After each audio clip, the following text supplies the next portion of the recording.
Time to wake up and let the weirdness begin. It's the KVJ show to start your morning. Kevin is the host, and his skin pigment is whiter than Casper the Ghost. Virginia sounds like this. Nickname Vicious Beast. So don't get her pissed. It's Jason. Talks like a spaz. And he loves to talk about Bigfoot and stats.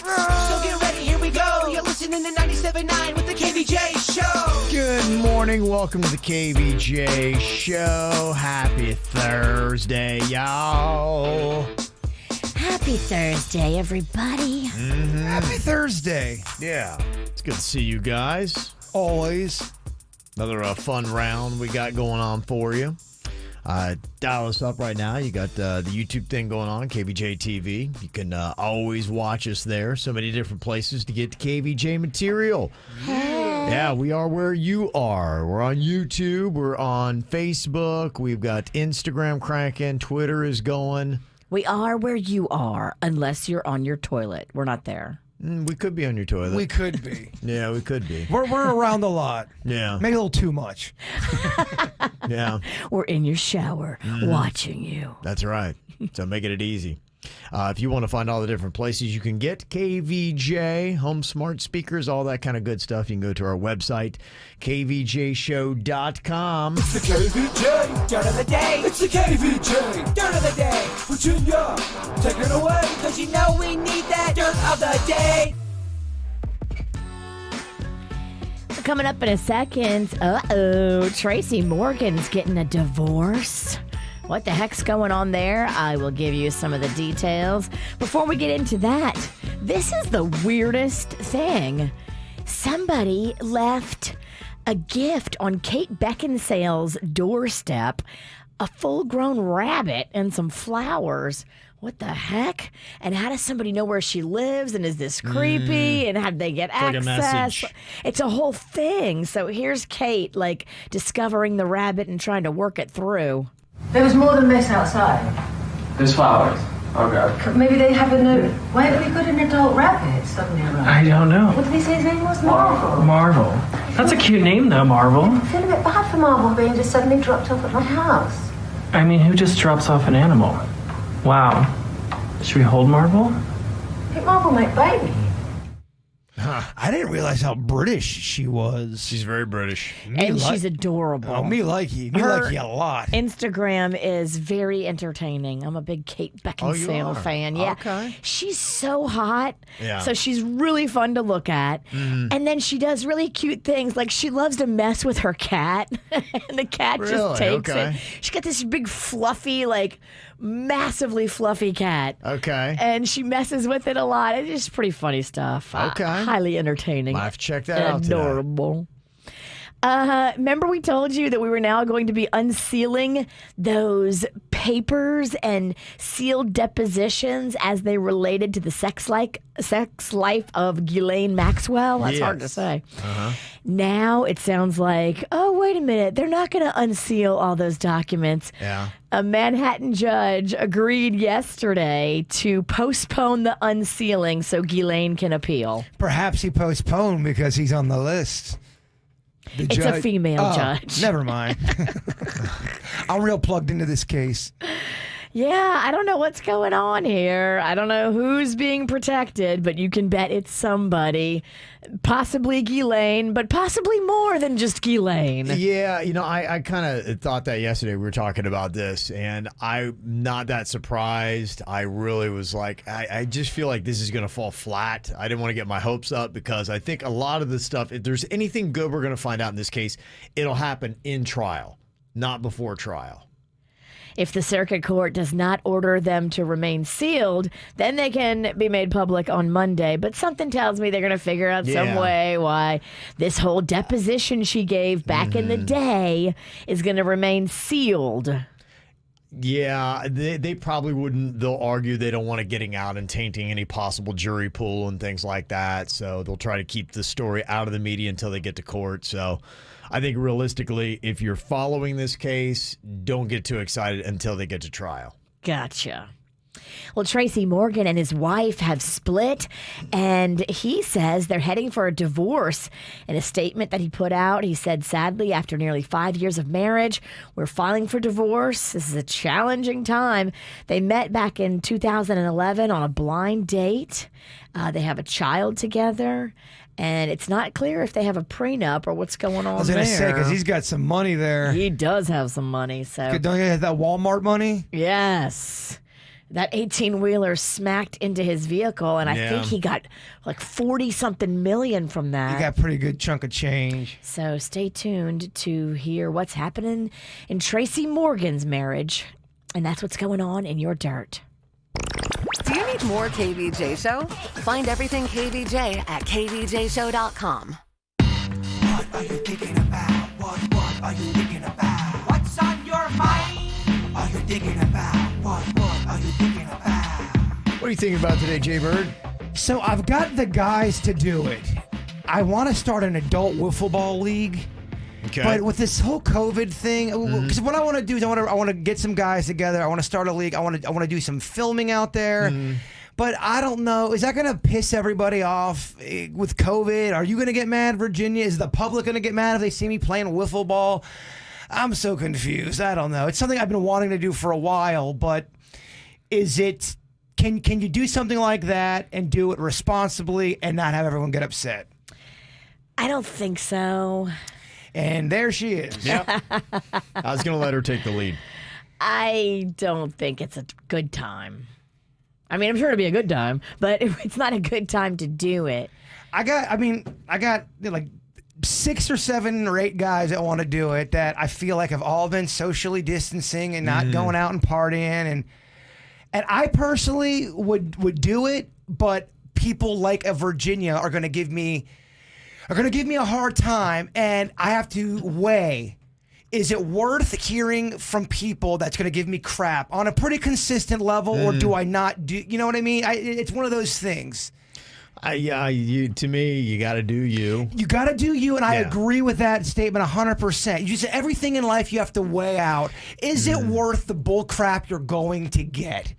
And I don't know. Just with Virginia shutting me down within 10 seconds. Yeah, I don't know if it is. Yeah, it probably isn't. But then that's how you got away everything. But then there's people I've seen, like Bigfoot. I could play wiffle ball with him, but that's not a league, really. All right, that's what's on my mind. I've been wanting to do this for a while. Well, the thing that's tough is you look at the challenges going on right now in baseball and with the Miami Marlins, and what do they have, like 18 total people, like 16 players, 2 coaches, and they've been trying to do it, and they've been getting it like crazy. And, with sports, they're trying to keep everybody in a very tight bubble. And that's kind of the new word is bubble. They were talking yesterday about everybody's kind of got their own little bubble. And you've got your groupings now. And you have people that are in your bubble. You can't allow anybody new in your bubble. And I know for me, like I take crap for people that are in my bubble that aren't doing it right. It's just kind of the way the world is right now. But here's the difference between what I want to do and what the Marlins are doing and baseball's doing. Marlins, the baseball, you can't really socially distance. You really kind of have to be around people at some point. You could play wiffle ball and you could have masks on and you could easily be way more than 6 feet apart. But I have a feeling that's still going to get people's panties all riled up. Probably. I would like for you to find me the list of things you can do right now that are not going to get people's panties in a wad. That's a very short list. Yeah, I believe in my heart you could do it responsibly. Responsibly. I feel you could be responsible and do it. There you go. And no one gets sick. Okay. But I don't know. You convinced me. I know I did. Strong argument, Bird. You're not the problem. Right, you're right. You're the most reasonable person I know. Okay. Yeah. And that's not a slight against you, Virginia. She's fine. second, of course. No, I'm talking. You know what I'm talking about. I'm talking about people on Twitter, on Sure. on social media that's going to come after me for being, a jerk. Yeah, I mean, this is one of the toughest things that we have to manage now because time keeps on ticking and life keeps on going on, and you're trying to live and make money and have your family, and you've got kids that are anxious and rambunctious, and you're trying to keep everybody corralled, including yourself. I mean, just this week, we've had stories of, we had one woman who's very upset with her husband who now has coronavirus and the jeopardy he put the entire family in, and everybody but one kid has it. Now she's thinking of divorcing him. And that is one problem that's going on. You know, I got a 22-year-old daughter and her twin brother, and they're loving life and partying with people from Siesta Key, and I'm getting crap about that, and they're in my bubble. But it's like, she's 22. She has her own apartment. She lives her own life. And so, you know, people are faced with all, I think everybody's got something that is going on, because if you have a bubble and if you have a larger family, 6 to 8 people or whatever, Virginia's dealing with Magnolia, trying to hang out with all of her friends and wrangling them all in.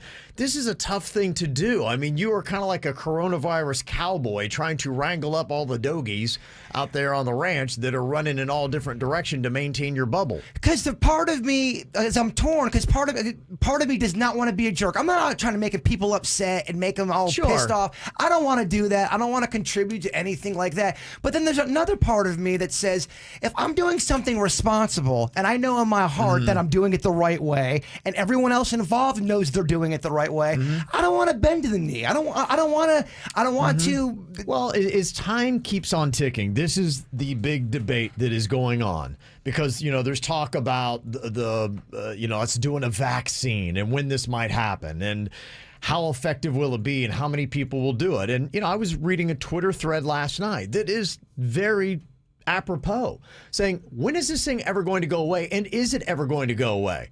So are you forever going to live your life with these barriers and restrictions? Or are some people just going to say, you know what, I'm going to go out there and do it? I think for a lot of people, they feel like I am not in harm's way of dying from this. The big question is, what are the long-term effects? Will it affect organs? Will it affect my heart, affect my lungs? That is right now seems to be the biggest X variable about the coronavirus that is out there. But people were saying, you know, and there was a discussion, of course, about football, but people were saying, what is going to be different with next year, with the season after that, with the season after that, and the season after that? You know, like flu, coronavirus might realistically just be a part of our lives. So are you going to live under partial or full lockdown forever? And there are a lot of people, it is going to be harder as time keeps ticking on to keep people locked down. For sure. And there's always people that say, you know, do you, Bird? And I would do me if I wasn't attached to a public show. Yeah. I mean, I'm a public figure. You guys, if an attack to me is going to be an attack to you, an attack to Virginia, those are all the things that I'm looking at. Yeah. You know, but I mean, you can responsibly do some of the things they're saying you can't do. It doesn't make any sense. I know. There's been a lot of contradiction and questions about what you can do and what you can't do, and this seems to make sense, and that doesn't seem to make sense. And the Johnny-come-latelys love to shame you on the social. Sure they do. Absolutely. Like I said, I think, you know, a lot of people are out there getting shamed for whatever is going on, and sometimes there are people in your bubble that are rogue. That, you know, you're just trying to keep everybody in control. But as time keeps going on, it's harder and harder to keep everybody in. It really is. And for some of us who are living by ourselves, we're getting a little bit stir crazy, too. Well, We're getting weird. Yeah, absolutely. I understand this. I'm definitely past stir crazy. And I know my 22-year-old kids are, you know, I don't know if they ever went stir crazy. I'm not sure if they ever really locked down, but Kevin, we don't go there. yes. We're going to go kiss the guy from Siesta Key. And he has no shirt on. He's so hot. Exactly. He doesn't look like he's got corona. So what are you going to do? This is, you know, kind of the deal. So, you know, and as people are going out there, hey, I think people are going to start trying new things. Hopefully you'll start by trying it responsibly. Like if you're going to play wiffle ball, you'll try to get people together and not get that guy that's coughing on the street to be like, hey, you want to come play some ball? Get another guy. We're going to leave Coffin Carl alone. Yes. If you do things like that and wear masks, try it out maybe with a small group and, you know, see how that goes. Somebody has texted and said, you know, my friends and I play baseball every afternoon after work. Do what you want, Bird. F Virginia. She cannot tell you what to do. So, I mean. No, I don't want people to gang up on Virginia. Do what you either. want. I honestly don't give a flying. You know what? It's really not you that Yeah, you get ready for the heat because people are gonna have something to say on social. That's just what it is. And I am very Italian. Yeah. When you give me heat, it's very tough for me not to give heat back. And I'm trying to calm down.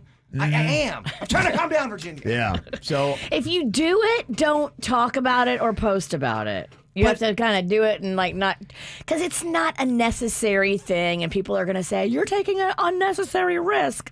I mean, going out to get food, necessary. Getting gas, necessary. Going to the doctor, necessary.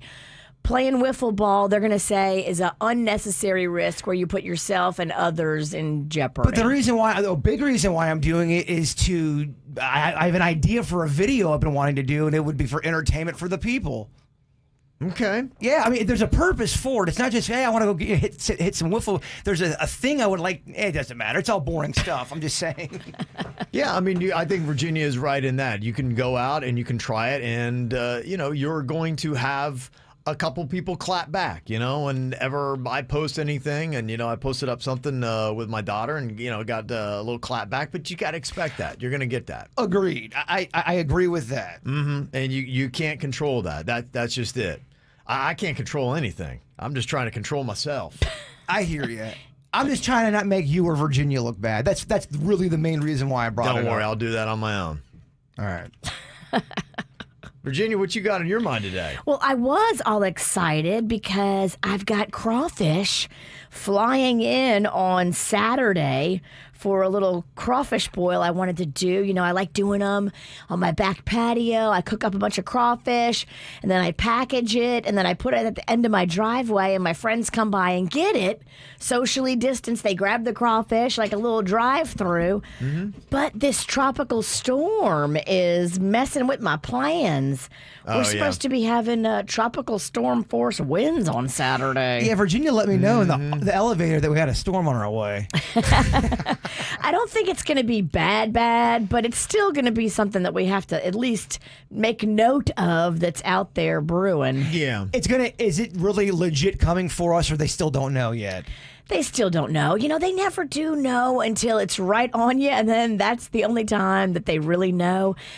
What they said yesterday was it's going to go west, and then it did look like it's going west, and then, oh, no, it's going to go east. And we don't want it to go east and miss those islands. If it would go over those islands and break up, that would be great. Speaking of mean social media stuff, meteorologists have to hate social media because when they say a storm is coming and it doesn't come, so many people go after them.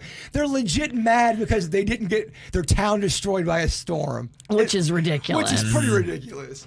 Yeah, the latest on the storm as of 11 p.m. last night, it finally was named as a tropical storm with a name I can't pronounce. Isaias. Okay, I'll let you do that. They say that at the earliest we would start seeing some gusts Friday night. Saturday is more likely. And yeah, the storm track, if you look at it, looks like the dead center is coming right up about Boca to West Palm, right up that way. Crushing your house. That's at this very moment, but we know storms and you don't know exactly where it's going to be. Sustained surface winds range from 39 to 73 miles per hour is what we're going to see on Saturday. So likely you'll see a blustery weekend, and that will affect your plans. Like, we were talking about going to Drive Shack, and that might be a real challenging time to hit golf balls into that wind. So, we'll see how that goes. Yeah, so my crawfish plans, I think I'm going to try to move them to Friday. So I'm going to do crawfish now on Friday, not Saturday. Yeah, it's a good plan. I was even talking to the Queen. Typically we do a nice little long walk on the weekends. We've been enjoying a Saturday, Sunday morning stroll, and I was like, maybe we ought to do that today. While maybe we'll have some sunshine, because even starting tomorrow, who knows what it'll look like. Yeah, just move all your stuff up from Saturday, Sunday to Friday, Thursday. Is that going to affect your sister's travels? No, so she's not getting here till next Thursday. Oh, geez, that's right. Yeah, it's not this Friday that we're taking off. It's next Friday, August 7th. For about an hour and a half yesterday, I thought it was this Friday and this Monday coming up they were taking off. Oh, yeah. I'm like, let me just check this calendar, see what this is all about. Yes, it's a good idea to have that. It's a week away. A week away. I love how you just pretended like you have a calendar. Well, you have one on your iPhone. They make you have one. They do. It's a good thing. It is. It can be valuable. Well, I think y'all put some stuff on the calendar, so when you guys update, I'm like, oh yeah, we've got that coming up. Nice. Thank you, Kevin. Don't say y'all update it. I don't do it. That's all Kevin. Okay, well, that's I'm great. the calendar guy. Well, I thought this is really interesting. I was reading an article, I think, in The Atlantic about a guy named Bob Ross. I know that Dennys is a fan of his. He has a Bob Ross shirt. And it's really fascinating. If you've never heard of Bob Ross, he's a guy that when I was a kid was on PBS or whatever it might be. Yeah. And he would do painting. And it was amazing what he would turn them into. And his show was just almost mesmerizing because listening to his voice and as he would talk, and he had this big old white guy afro. There was just a lot of things that were interesting and that would draw you in. And me and Denny were watching him the other day. I believe he's on Netflix, Virginia. And there's always a point in the painting where it looks great. And then you're thinking, all right, he's about to wrap.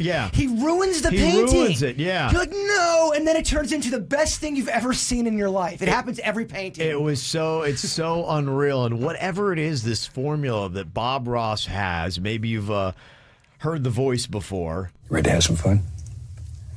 Let's do it. Just a little, though. Don't overdo. Don't overdo. It gets working and it feels good, and next thing you know, you've overdone it. Oh, my goodness. Listen to that. Give him a shake. And just beat the devil out of him. Sometimes those brushes get away and they go, zoom, clean the other side of the room.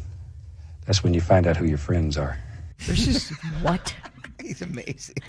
He's amazing. Well, here's what's really amazing about this. This show with Bob Ross, the painter, originally ran from 1983 to 1994. So it was over before a lot of people were even alive that are probably listening to this show right now. 400 episodes plus Bob Ross did just like that.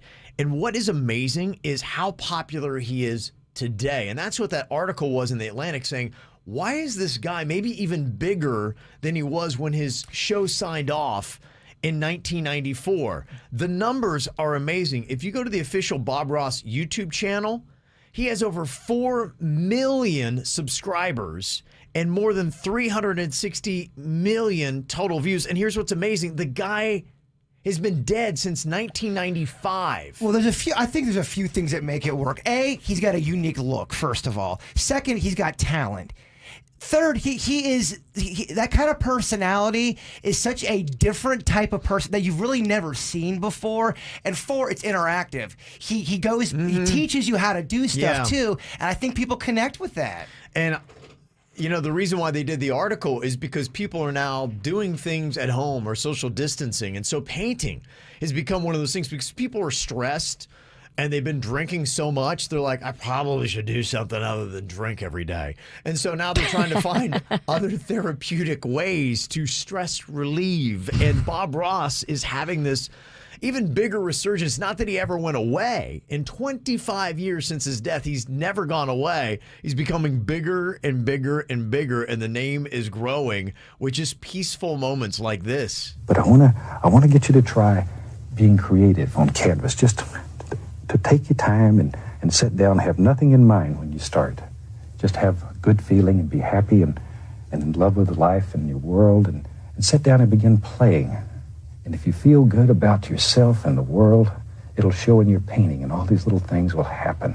I mean, you're getting life advice in there as a guy who's painting and you're relaxing. And I can't imagine why Denny's loves him. Yeah.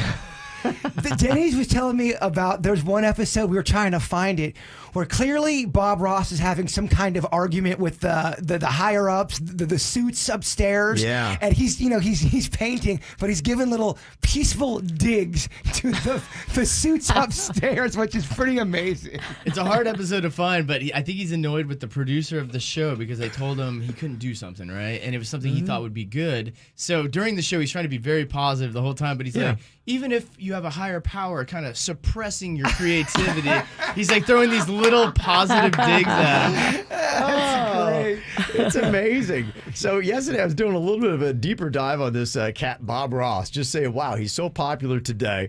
He's a guy that was in the military for 20 years? Yeah. Like the Air Force or something like that. He was in Alaska for like 12 years serving up there. And the fascinating thing about this, Bob Ross grew up in Florida.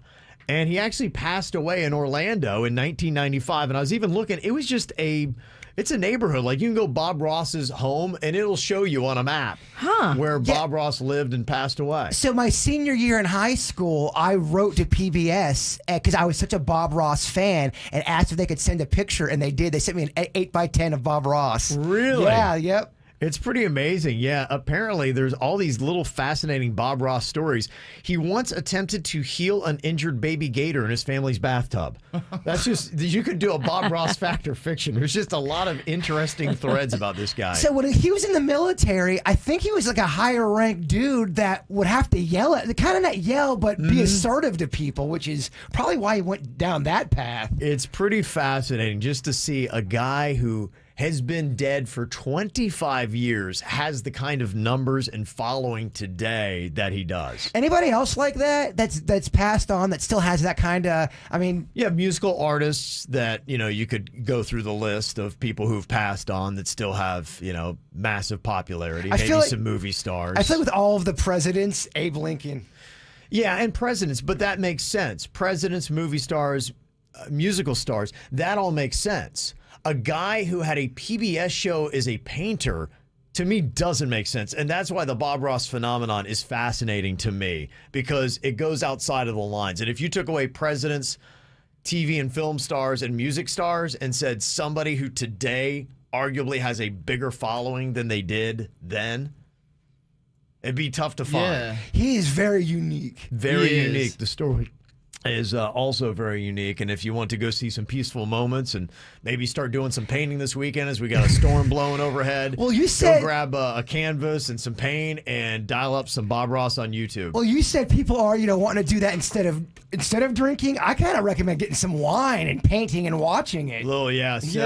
Sipping paint. Yeah. Right before coronavirus hit, the son of Bob Ross, Steve Ross, who also paints in the style of his dad, was doing painting classes and question and answer sessions about his dad and what it was like growing up with his dad. Steve had been on the show with Bob a few times, not a lot, but a handful of times. Does Steve bring the heat? Well, Steve talks about the drama behind the scenes and how the producers would get mad at him because he wouldn't do it within their time constraints. And Bob was like, it is what it is.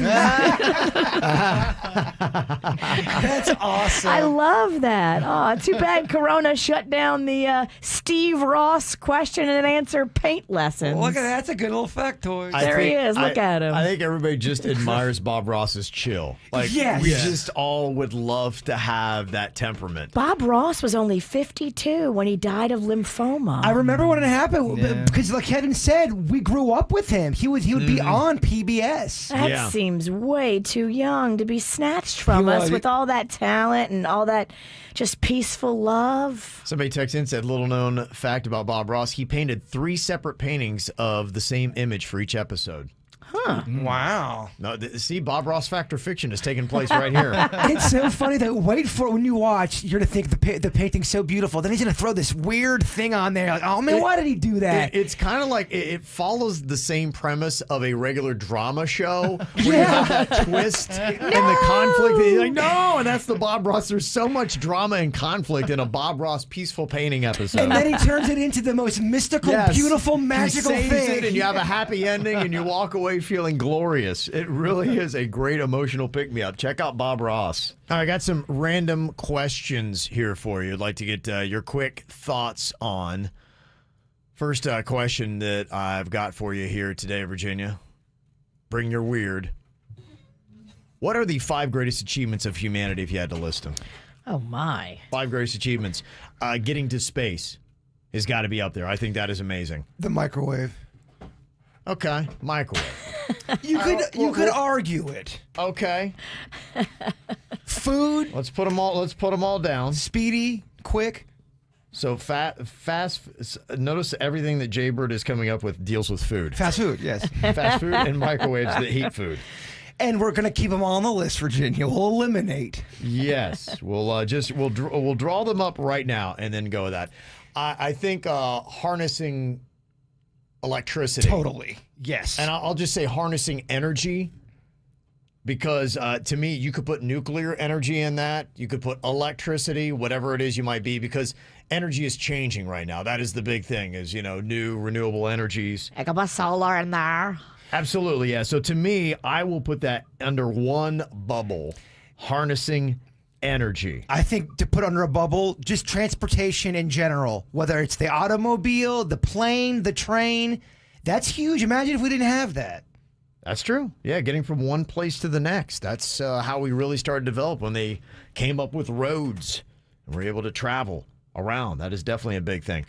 I would say you've got to have something with medicine. What is it that with medicine? Is it, something that we're doing right now? Vaccines. Vaccines in general. The way that people are able to get a vaccine and prevent crazy illness and death. Mm-hmm. Okay. Now, with the transportation, you put a lot in that from cars, trains, planes, I guess. Yes, and then you could also break it off into a second category. What you could do, space travel, because that's, in a sense, a different kind of invention, because you're leaving the atmosphere, you're leaving Earth. Kevin already said that. Did he say that? Yeah. That was the leadoff, but that's all right. It was good enough to rehash. You said space travel? Yeah, It's so nice. Let's say it twice. I think we should, though. We really should. And I love space, and I'm really into this topic. But you think I would remember that? But I'm in it though. I'm thinking a lot. You know how it goes, and you're into something. So many Stop ideas. talking. No, I dog. like he speeds up. It's just. Let me go. I gotta It see just my won't stop. I can't listen, so I'm going to just keep talking. see my conscience. Ears closed, mouth open. Let's go. Let's roll with it. I'll shut up, but I gotta tell you, you're not really adding that much. What has she suggested? I said vaccines, bitch. We're in the middle of a global pandemic. Kevin said vaccines. Whatever. I said vaccines. Okay. It may not be great for humanity, but you got to put, I believe, weaponry in there. Greatest achievements. And that could go anywhere from your standard slingshot to a nuclear weapon. Kevin loves guns. Yeah, I do. Big fan. But I think if you're talking about the greatest achievements of humanity and you had to list them, what we were able to do, I think that is pretty impressive. I'll tell you one thing I don't know if we should be doing, cloning. That's something we're doing. Cloning freaks me out. Do you remember when Barbara Streisand cloned her dead cat? And dogs. Oh, is there dogs? It's dogs. Okay. I think she's done it multiple times. I just feel like when you're starting to do that, I think you're messing around with stuff you're not supposed to be messing around with. Right? Mm-hmm. And what if you clone your dog and then this weird killer dog emerges from the clone, because you can't clone the personality, you can only clone the exterior. What? Okay, so let me ask, would you hate this, or would it weird you out? Let's say I pass away, but you're able to clone me and I come back, I'm about 99% myself. But is that 1% that you're off murderous? No, actually, listen. What fun would that be? Yeah, I agree. No one wants that guy. He's boring. I feel like tech needs to have something in here. And you could do anything where if you Did you say techno? No. Technology. Technology. You could argue that's number one. If you had a bubble that included computers, internet, smartphones, that's just tech. Yeah. And you're right. You could argue that might be number one. That's got to get up there. So we've got right now tech, space exploration, harnessing energy, transportation, cloning, vaccines, weaponry, And somebody just texts in alcohol. Yeah. I mean, you're right. Alcohol / well, yeah, you'd have to put that under there. Distilling. Mm-hmm. Distillery. Yeah. So to me, if we were saying what are the 5 greatest achievements, I think distillery makes the KVJ list. Well, someone's going to argue distillery / weed or any kind of thing, something that you put in your body that makes you feel better or heals you or makes you feel better. Forget the sadness. Yeah, I mean, that's important for some people. For some people in this room. Yeah, well, it looks like we've got 7 things right now, and the list is 5 greatest achievements of humanity. If you had to list them, what would be your list? I think I would put tech at 1. I would put harnessing energy at 2, transportation at 3. I would put vaccines at 4 and weaponry at 5. But it would be weaponry or space exploration. That's the one I would consider because we may need to increase space exploration after we ruin this planet. We got to go somewhere. I would throw vaccine higher up on your list. Then 4? Yeah, only because you can't really celebrate technology if you're dead. Amen. Okay. The dead can't enjoy an iPhone. Yeah, the dead can't play Fortnite. Mm-hmm. Okay. Yeah, I think if you're talking about the 5, though, you could put them in any order. That would be my 5. If there's something that you missed out or anything that you think. I don't think we missed anything, but someone's going to text us. Yeah. We didn't miss any. We said a couple twice. Space is so nice. We said it twice. I like that, by the way. I like that. I would use that in my NASA commercial. What weird thing would you make socially acceptable if you could? To me, I think it'd be farting. I was just thinking about that because imagine what your meetings would be like if it were just like there were no qualms about anybody that farted. Could you imagine if we are sitting in a meeting with the whole company and we got our boss Elizabeth and she's just like, whoa, all right. So anyway, and sorry guys, beef and broccoli. Nobody flinches, bats an eye. It's just like, oh, okay, yeah. No, I know my whole heart. I like farts being funny and taboo. I do too. It makes them great. I don't know if the world would be okay with that. That we would live in a different world if farts were okay in that sense. It just, and nobody ever, imagine if somebody were doing a press conference like going, and then they just keep on going and nobody is like, it's just like, they just farted, so what? The reason why it couldn't work is because eventually it would become a weapon. It would be turned for evil. You think so? Oh, Kevin, there'd be fart terrorists. Okay. All right, well, that's my choice. What weird thing would you make socially acceptable if you could? Do you have any answer, Virginia or Jaybird, on what you would make socially acceptable if you could?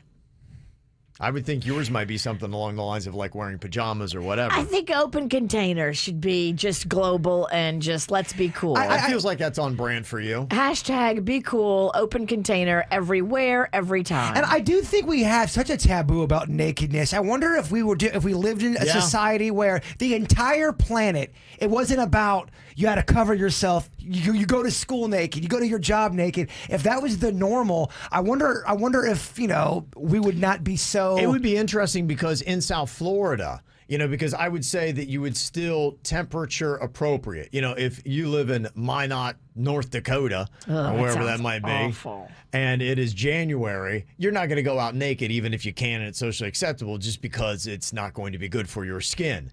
We haven't evolved to that point. But here in South Florida, imagine it's a hot day and there's nothing wrong with it. You're like, you know what? I'm not going to put on any clothes. It's just you walk around and nobody thinks anything of it. Yeah, and if you're insecure about what you got down between, just put like a little leaf or something. Yeah, just make it your own. I don't even know if you would. I think you'd be going, oh, okay, it's no big deal. You got a small one, you got a big one, you got a... I wonder if that kind of takes away. Okay, nudity. Huh. Fascinating stuff. I'd be naked right now, Virginia. I'd have a cocktail. Together, we're unstoppable. Drunk and naked. Oh, I'd be joining you with the cocktail. Okay, another random question. If you were perpetually surrounded by one aroma besides your natural smell, which you and everybody else around you could smell, what would it be? One aroma forever. Follows you around. Ooh, that's a good one. I think I'm going to go vanilla. Vanilla is going to be your aroma. Okay. I like it. It's not offensive. It doesn't make me too hungry. You know, like those scented candles that smell like apple pie? Yes. It could not be that, because if I smelled that all the time, I would just be eating apple pie and thus 350 pounds. It's kind of weird you say that, because when I was using a lot of those apple pie candles, I noticed I put on quite a bit of weight. Subconsciously, I think it was making me eat pie. It's not even subconscious. It's like in your face. Yeah. It smells like apple pie, so you want apple pie. I initially would have picked the best smelling pizza, but for the same reason. If I'm really hungry and I'm trying to be good, I don't want that smell. So I'm gonna go with Pine Sol. I love Pine Sol. It almost kind of makes me like, I don't know, it takes over me or something. Yeah. Since I was Is a that kid. your catnip? I think it is. Ever since I was a kid, I smell Pine Sol and I'm just like, it's weird. You've talked about how when you smell it, you want to drink it.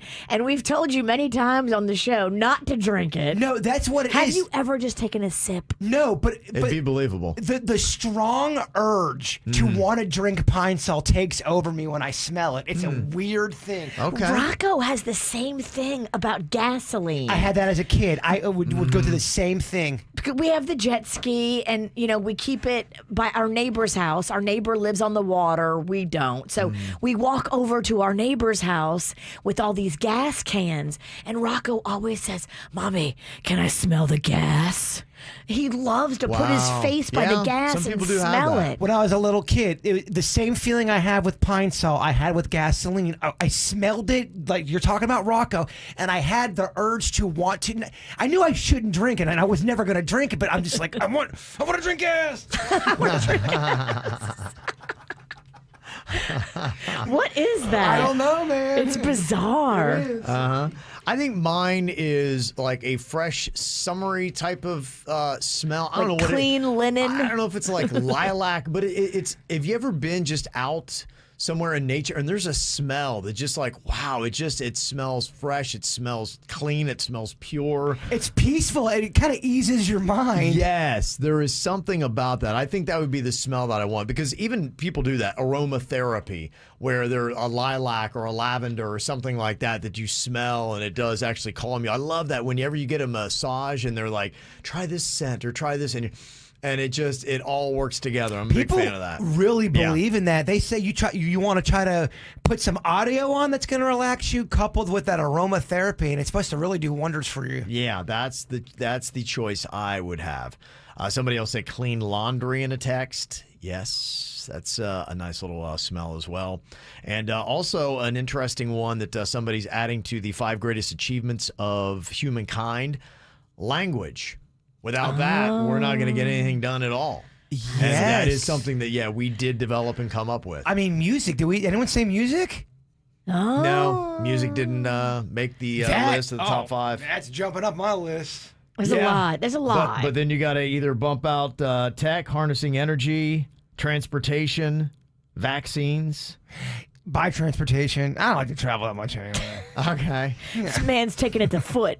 Yeah, I'm a foot traveler. Okay, all right. Interesting thought here. We're talking about that smell that you'd love to have just follow you around wherever you went. And somebody texted in here and said, you know what Jaybird is describing, it sounds like what pregnant women have, that pica, where typically because of a vitamin deficiency, you quest for odd scents. And remember, like, some women will like stop on the side of the road and eat gravel.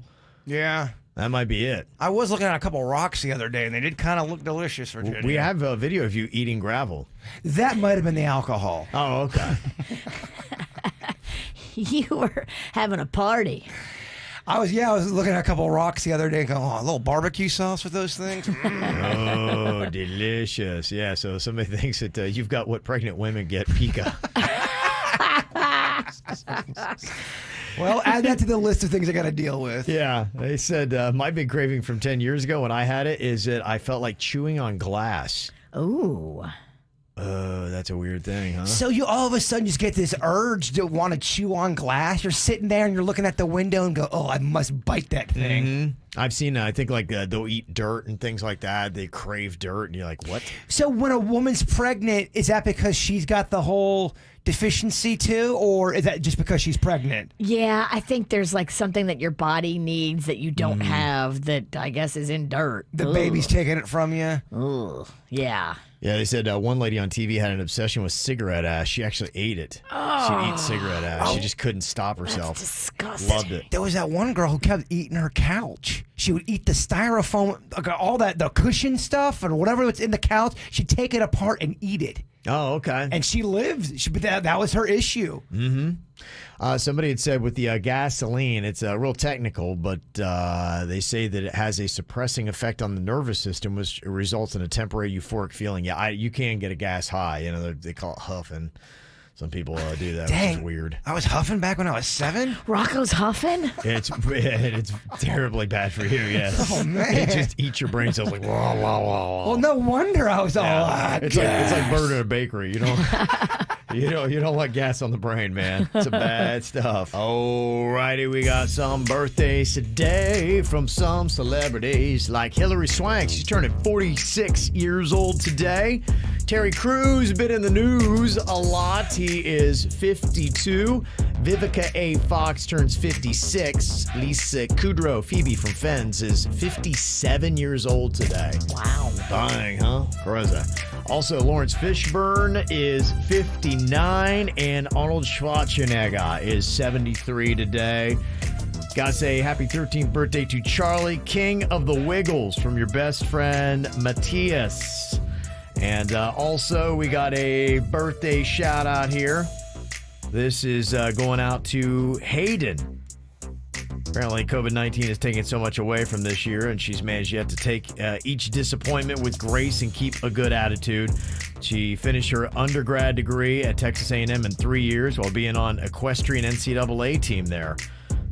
So the season, unfortunately, was cut short in the spring.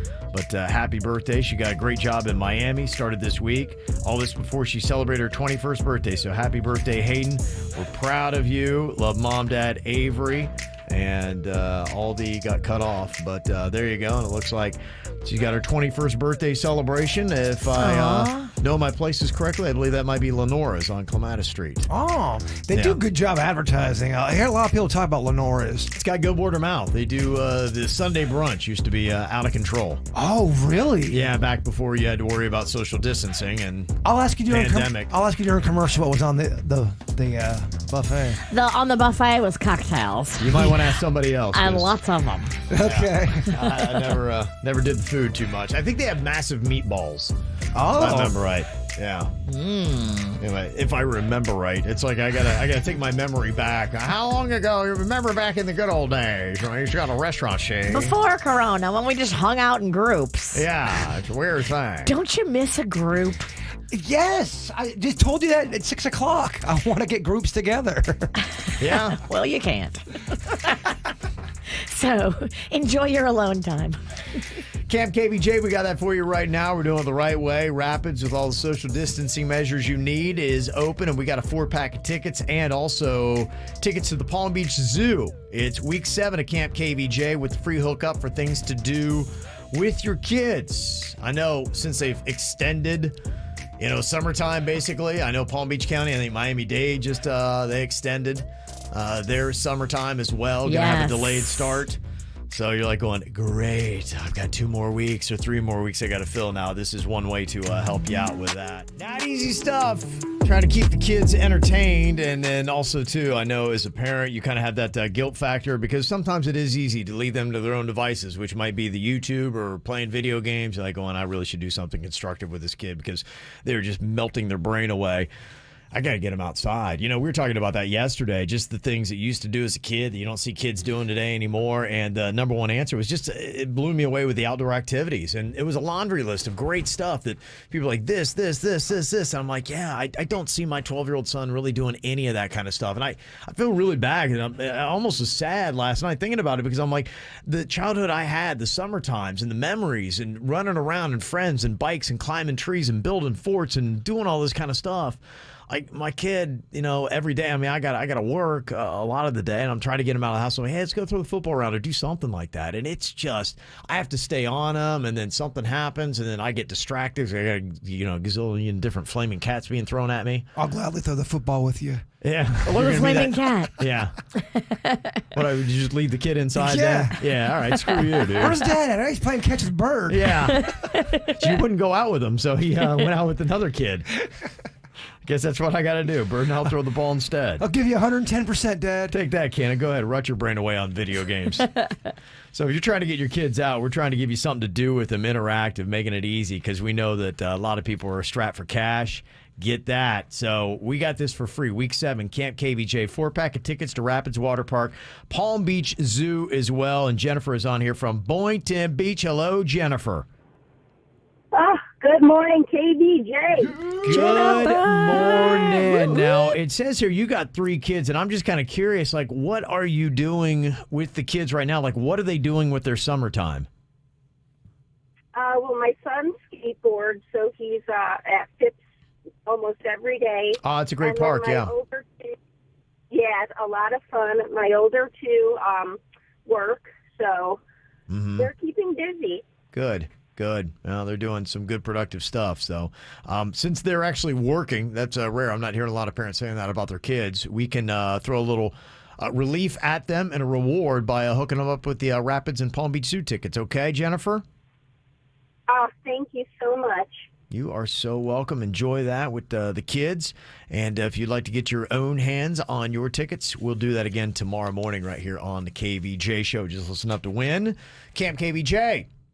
Love or career? Ever been in this type of situation? I think a lot of us in life are at least one time or another faced with that decision. And there are many factors that go into it. Who is the person? How much do you love them? Will you ever find another just like them? How old are you? What is the career that you're talking about? Billy Joel's got a song called Money or Love that no one gives a crap about, but the message is still there. Yeah. So it's a relatable thing, and we got an email, somebody else that is dealing with it, would like to remain anonymous, but they said, last year I got a job that I love. It matches my skill set well. I feel challenged and fulfilled, and I make the best money of my life. I'm doing great with my company and only have room to move up from here. Plus, my bosses love me. As much as I love my job, my fiance hates it with just as much passion. He says that it consumes my soul. I work much more than I used to at my job, and even when I'm not at work, work is still with me. He says that he has tried to be patient, but he feels like I'm not available enough for what he would call a meaningful relationship. He has said that he has had enough and that I need to either choose this job or him, this is not the life that he wants to live. He wants me, but he says he no longer has me. I don't disagree with him, but I am afraid that if I pull back, that my productivity will decrease and I will resent my fiance for it. I'm about to leave the man I thought was the only person that could make me happy for the only job that I think can make me happy. That's a heavy one. This is one of those moments in life that will forever shape who I am. What would you do? Well, I can only tell you from our experience, from my personal experience, you guys know I was dating somebody and we had a great fun time, great relationship, but he literally hated how the KVJ show was always so busy and here and there and doing this event and that event. And he would have to go to all these events and hated it. Just it wasn't his speed. It wasn't the life that he wanted, and he began to resent. I began to resent, and it was just kind of Well, it would require you to pull back on your schedule, and that wasn't going to happen. It's the same exact situation. Same thing. And here's the fact that she's emailing and asking those questions and she's considering still keeping the job. To me, it tells me she still wants her career. The answer is in it. I completely agree with you. The answer is in what she wrote. She knows it. She just needs someone to tell her and hold the mirror up to her. They always talk about a work-life balance or work-life integration. But I believe at the core of us, you lean a little bit more one or the other. Because I know people that, a job is just there and it's what I do to make a little bit of money so that I can live my life. Other people, the career or their job is really at the core of who they are. It's a work ethic. It's an identity. And that is a majority of them. Now, you try to have that 50-50 balance as much as possible, but I think each of us can answer that question deep down. Who are we more? Do we live life first and then we just work to live, or are we living to work? And there's nothing wrong with that, but I think you're set one way or the other. And this question between love or career comes down to that, because I think you need to establish one before the other. And if you truly love somebody and you're a lover and you're about life, then I would say go with the person, because your identity is going to be shaped in being with that person. But if you're a career-minded person, I know for me, I lean a little bit more to that. I put my life into my career. And so if somebody had kept me from that, and I would always be... It would always be gnawing in the back of my brain. And that's what happened with my relationship that fell apart, because I knew that I didn't want to change how things were. I liked how things were. I loved all the busy and the fun and the out there and the making the money of the work. I liked all that. That was fun to me. It's a big reason why I'm single. It's tough.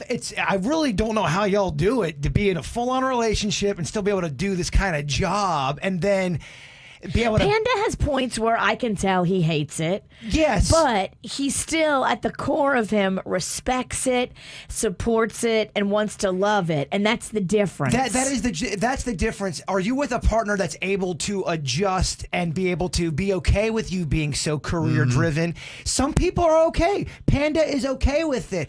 A lot of people aren't, because they're going to eventually want your time and that intimacy and that next level of growth in that relationship. That's why I think those people match up well. If you lean a little bit more career than love, you match up well with somebody else that's the same way, because they understand you. And they're like, that's fine. When we get time together, we'll make the most of that time.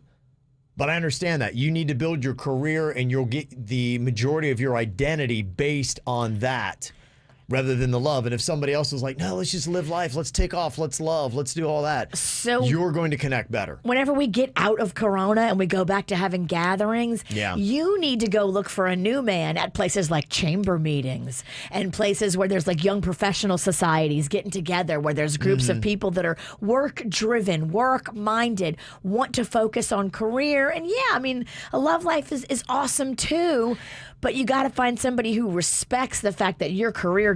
Just be honest with yourself and be honest with your partner. And then if you want to get out of the relationship, don't beat yourself up. That's just how you're built. But just be honest about it. I think you'll find a majority of your fulfillment right now through your career. Build who you are. Let your fiance know that, hey, I love you, but if I don't do this, I will always wonder, and there will be some resentment that is built up. And then we will eventually break up anyway. Because it'll be one of those things where I hold it against you, and you made me give up my dream, and that's ugly.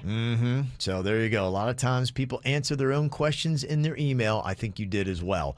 Any other thoughts? 877-979-WRMF, 877-979-9763. You can always sound off here on the KVJ show.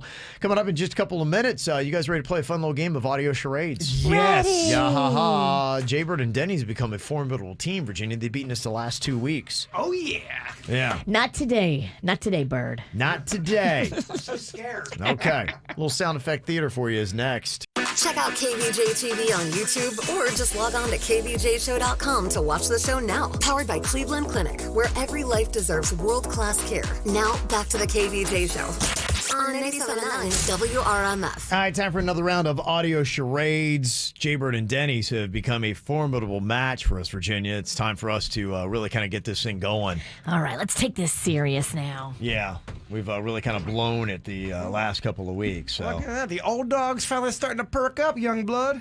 Yeah. Well, we got too cocky because we beat them handily the first few weeks. Yeah, wasn't even a contest. I felt bad for them. I think we kind of got a little streak going. I think we won 2 weeks in a row. Yes, you have. Yeah.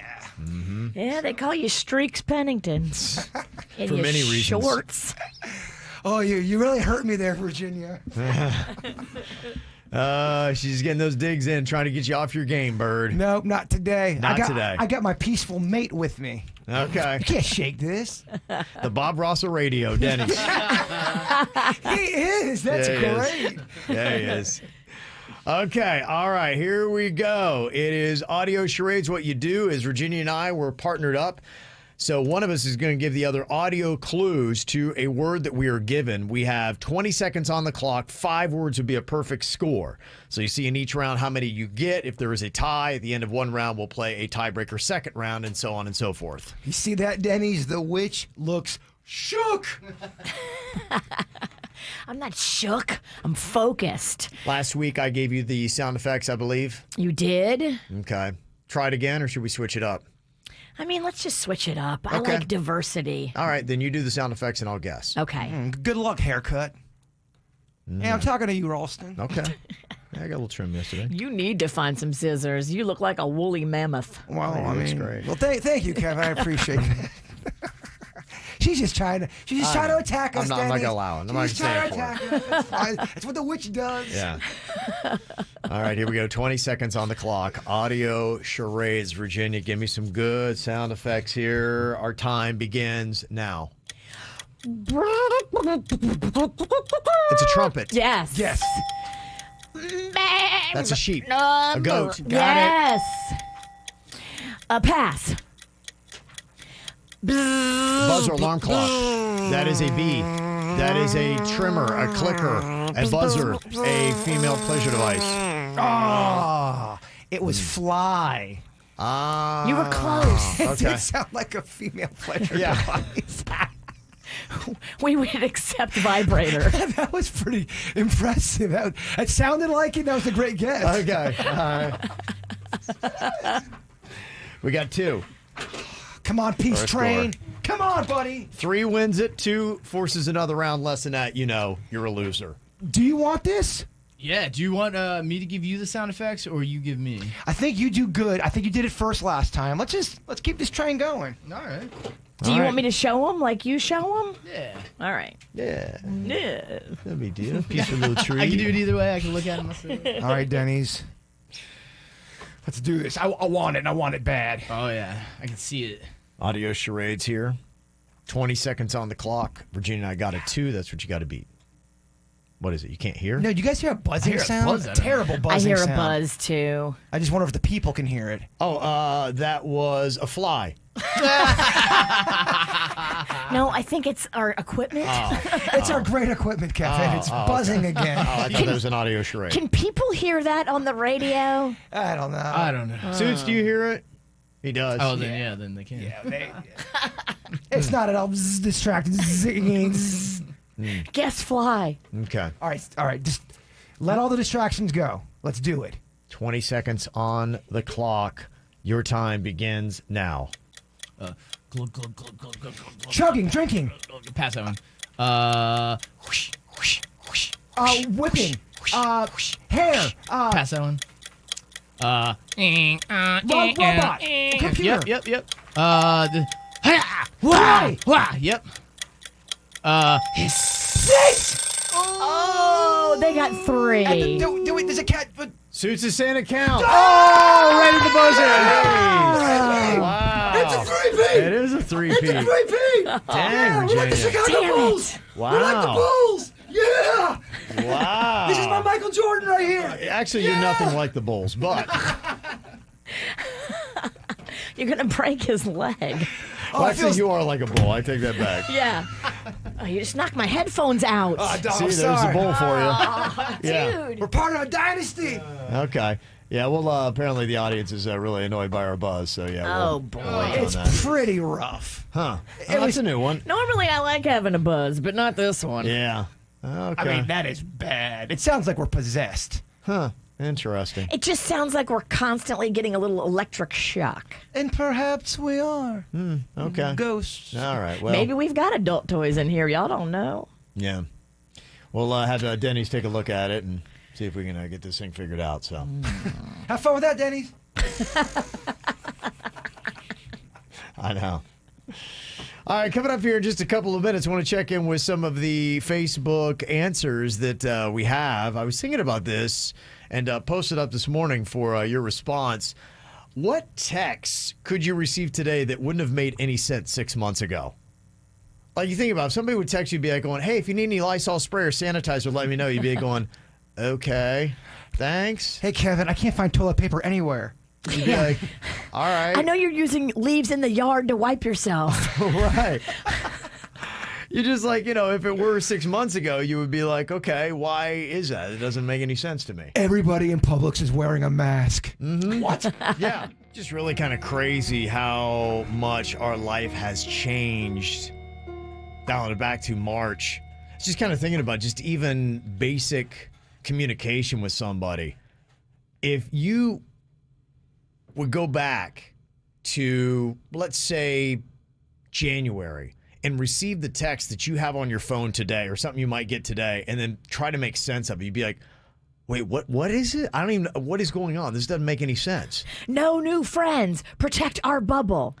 I text that about 6 times a week to Magnolia. Right. And imagine if she would have received that text in January, be like, what does that even mean? Yeah, you can come over, but you have to be 6 feet away from me. Why? What's going on?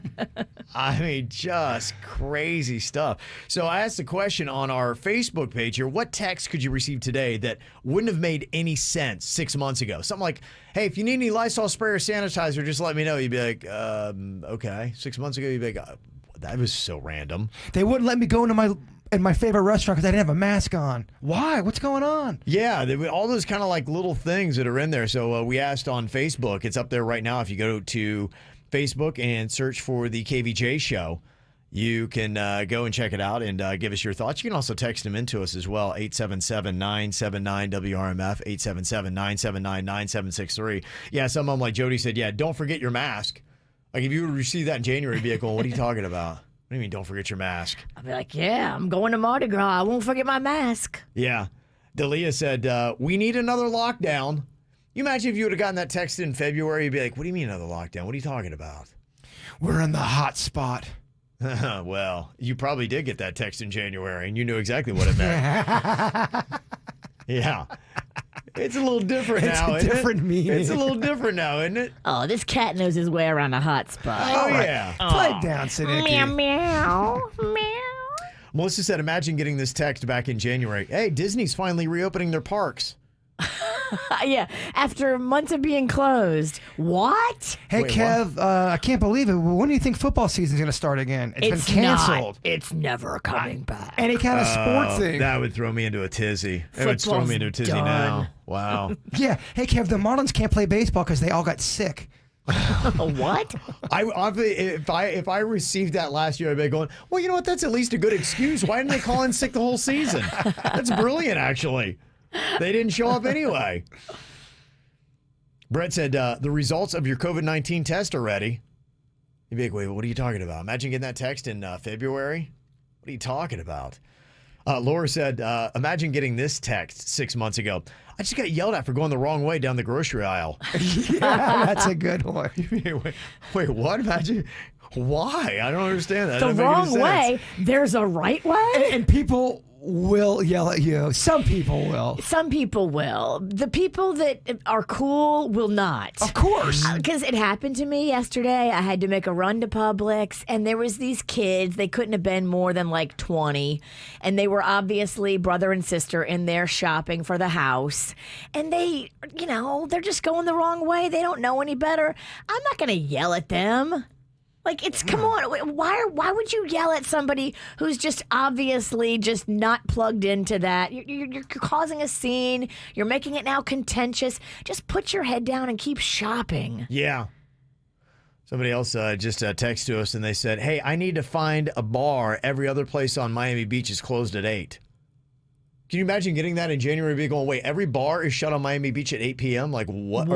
Wait, hold on. Whoa, That would never. What kind of catastrophic thing is that? What are you talking about? Every bar is closed in Miami Beach at 8 p.m. I was going to go to Canada, but they're not letting U.S. citizens into other countries. What? Yeah, somebody done that about like, yeah, what do you mean I can't fly anywhere in the world? Mexico won't let us in.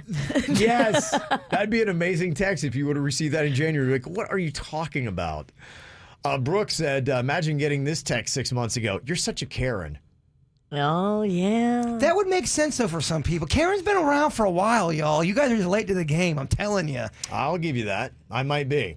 I am slow to it, but I don't remember hearing that in January. Somebody else said in a text, sorry I didn't get back to you. I've been protesting the last 60 days. Wow. Imagine getting that in January. You'd be like, oh, what are you talking about? That could work, though, because there's been protests a lot the last 4 or 5 years. I don't know of anybody that would have done it in January for 6 months or 60 days straight, though. They've been, yeah, I see. The 60 days straight. Stop one. arguing with Kevin. Well, I want Go to. ahead. He's got a point, Virginia. He needs to be heard. It's a debate show. I'm not going to stifle his complaints about my comments. Stop talking and being wrong. Yeah, I'm not going to kiss his ass like you do.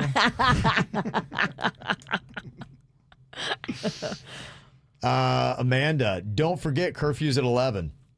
Yeah. For grown-ups. Yeah. What? Yeah. But I'm 45. Yep, curfew. Ellen said 6 months ago, how exciting would this be to get this text? Did you get your $600 this week? That's the little stipend. Yeah, I think that's about to end, too. I have. Tomorrow's the last I have faith, day. Virginia. I hope, because I know people that are literally living off of that. Okay, we have a classic round of positive K versus negative V, and go. Yeah. Tomorrow's coming quick, Kay. Kevin's trying to be positive, but your negativity's really shut him down. Yeah, I'll get something. All right, I believe if you guys are ready to laugh, it's about time for another round of producer Denny's Joke Jury. Denny's, heal us. Yes, that's what he's here for. Make you laugh, keep your mind off your problems. As of 8 o'clock last night, he only had 3 jokes done. Yeah. He was moving. Yeah, moving. First day of moving. It's hard to write comedy when you're moving a house. Are these all going to be moving jokes? No. That would be interesting. He likes themes. I love a theme. Me too. I love a theme set from Denny's. Yes. Well, there'll be themes in the future. Okay. Well, Denny's got some jokes here for us. Our job on the jury is to let him know when he hits the mark and when he does not. All right, Denny's, what do you got for us here? Joke 1. What does Beyonce call her husband when he doesn't take out the trash? I don't know. What does she call him? Lazy. Oh, lazy. Oh, that's pretty good. That's pretty good. Lazy. Second joke. That's a good insult. Second joke. Why do witches use exact measurements? I don't know. Why do witches use exact measurements? Because they got it down to a seance. Oh. We'll blame that move. The move certainly didn't help. I love it. Thanks. Let's see here. Third joke. Where do dogs get their gas and subs? I don't know. Where do dogs get their gas and subs? Chihuahua. Oh, I like it. Oh, okay. It's a thinker. Thank you. I'm a little slow today. These are all moving jokes. Chihuahua. Okay. I mean, so far, so good. I've enjoyed the set. Fourth joke. Why don't they allow couples with the flu in speed dating? I don't know. Why don't they? Because it's shingles only. See? That is good. Good. That's real good. That is good. And final one here. What kind of comedy do people with butt fetishes like? I don't know. Let's ask Jay Bird. I don't know. Hey, can you let the comedian do his job? Jeez, no one wants to hear your act right now. Heckles the clown out here. Yeah. I gotta work in a butt play comment. You got a lot of nerve talking about me talking too much and interrupting. Good Lord. Sorry, Denny. As you were, we got a heckler out here. Security's taking care of him. All right. Security, get her out of here. Yeah. All right. So what kind of comedy do people with butt fetishes like? I don't know. What do they like? Tongue in cheek. Oh! I tell you, the movement looks good on you. It was pretty solid Nice. round. Solid round, Denny. Well, we were working our way around the KVJ show here for Smell It, Eat It. It's all about your sense of smell and the ability to identify food. Now, you have the possibility of 3 rounds. If you smell the first food item and identify it correctly, the game is over. If you don't identify correctly, then you have to pop that food item in your mouth and really savor all of its tender flavors. Last week, I had all kinds of animal chow in my mouth. It was a rough couple weeks for y'all. I really escaped death on this one. Yeah, you did. Yeah, that week 1 potato salad was really trying. Oh, it was egg salad, Kev, so it was a little tougher. Okay. The witch really got me. Oh boy. By the way, she's so mad that she didn't get me. She holding on to that one. I know I'm going to get mine eventually. Right now, you're winning, though. Oh, it's great. I'm getting my popcorn, just kind of watch this thing. Yeah, you've completely won at this game so far. All right, we've got Dennys here, and then Suits will be the person who wraps it up next week. Hold on, Dennys. You don't want Dennys in yet, right? Yeah, we're going to talk about the items, and then we'll bring Dennys in here. Okay, Virginia, I know the first item Virginia is very pleased with herself about. You said it's a tough item. Was it some sort of eel? He can't hear, right? I don't think so. All right, yeah, we're good. It's baby eels. Baby, oh geez. Where do you buy baby eels? They're little tiny baby eels. Now they're cooked. They're not raw. Okay. So that's a food item, they're huh? definitely food, but yeah. Okay. Denny's likes some aquatic stuff, though. He might like that. Yeah, who knows? He might. That'd be a weird thing. But we need to really kind of get in his head before when he gets here. Just make him think it's just the worst. So he really freaks because he's not going to know it's eel. He's never going to guess that in a million years. Okay. What is the second item if he whiffs on the baby eels, which I assume he will? Canned clam. Ugh. These are terrible for me. Yeah. I think you got your eye on me. Maybe Denny's will like it. Okay. What else? And then our final item is potted meat. Okay. It's pretty gross. All right. Okay. 3 pretty unsavory items. Let's see how Denny's does here and smell it or eat it. Let's tell him that the potted meat's something. It's human. Brain. We'll tell him it's brain. We should. Okay. What's up? What's up, right. mijo? I'm very excited. Denny's in here to play Smell It, Eat It. You can tell he is excited for this. It's going to be rough. I know. I can just tell. If I told you what it was, you probably wouldn't. You'd go running out of here right now. Yeah, you wouldn't sleep tonight. Yeah. But don't think about it. Yeah. Just, you know what? The best thing you can do is just do it and get it over with. I feel like the witch laid up a little bit. Mm-hmm. Well, maybe you can. I don't know. Maybe you can dial in here, Denny's, and do what Bird did in week 1 and identify that item, and then the whole game is over. Okay, put on that blindfold. Virginia's preparing your first food item here. Again, these all have to be edible. That is the only criteria you got to follow through with. Edible items. Denny's is going to smell it and try to identify it. If he can, then the game is over. If he can't, Virginia's going to pop it in your mouth. Okay. How you feeling with confidence? Oh, it's gonna be something awful. It's gonna be like, oh my god, like hamster chunks. That is okay. That's interesting looking. Show that to the camera really quick. It's just a good thing he's blindfolded, isn't it? I mean, really get that thing so they can really see what that is. Oh my gosh. It's gonna be. Yeah. Be thankful you got a blindfold on, Denny's. You don't want to see this. You don't want to see this. No.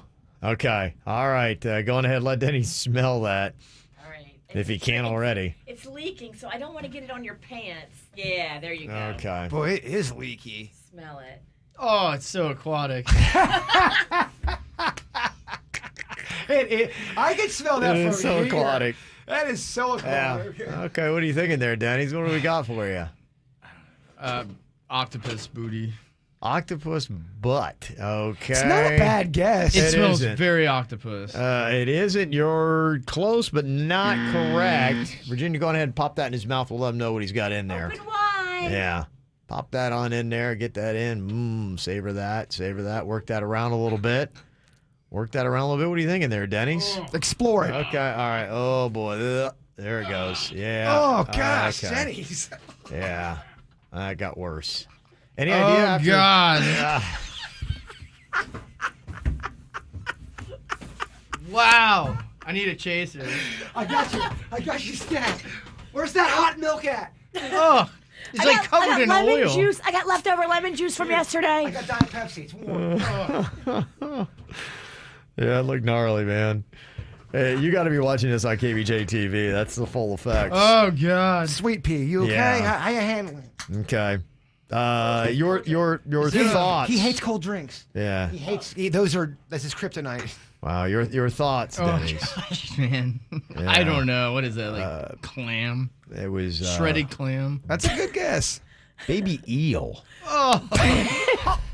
Baby eels. I need a napkin. Napkin Stat. Or something. That's for the other end. Yes.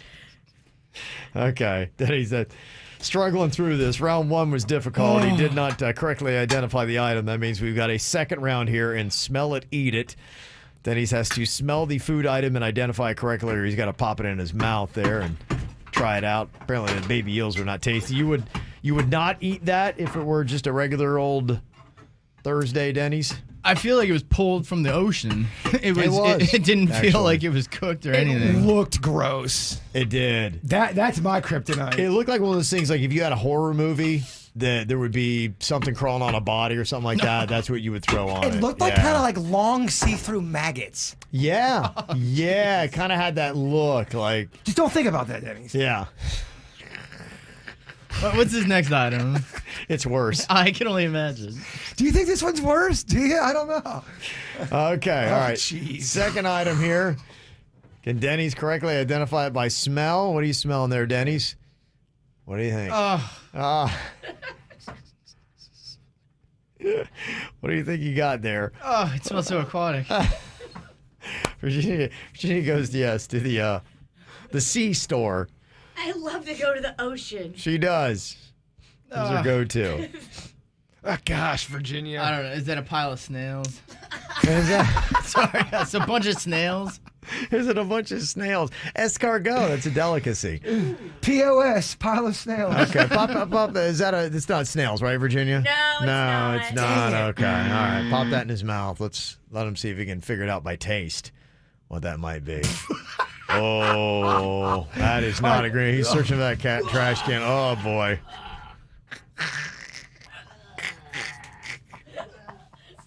Oh God, that was clam water, wasn't it? That was clam water. Yes. It was canned clam water. After he tried it, he got it. It's canned clam water. Oh my God. It's not the first time you guys give me clam water. Can you imagine that after a long run, just popping up a can of delicious ice cold clam water? And you know I bought the cheapest one. This has hurt my stomach. Cheap clam water. Oh man, gosh, this game is terrible, isn't it? Oh. Clam water and eel noodle. I think Suits is in there sweating for next week. You need to be. Yeah, you should be nervous. Yeah. Yeah. It's got to be a grand finale. All right, here's Denny's third and final item, and smell it, eat it. Do you need that drink again? Not yet. Okay. I don't want to wash the horrible flavor out quite yet. All right, brace yourself here. This is item number 3. Oh, boy. Virginia stuck it up his nose.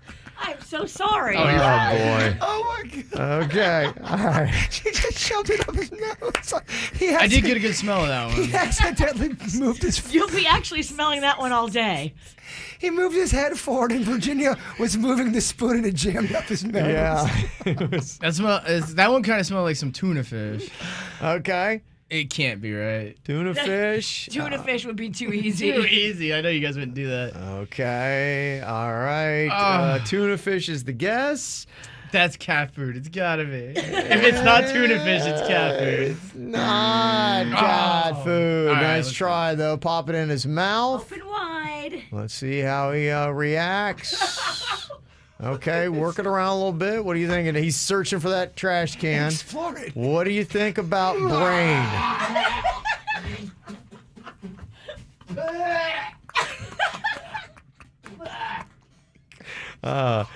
I've not seen anybody throw up 3 times in a row in a while. He's so peaceful. Oh my gosh, but yet what he's- was that? He's the most He has violent barfs, but he's a peaceful man. Oh, you remember me pee my pants? Yeah. Dennis. Oh, what was that horrific thing? Brain?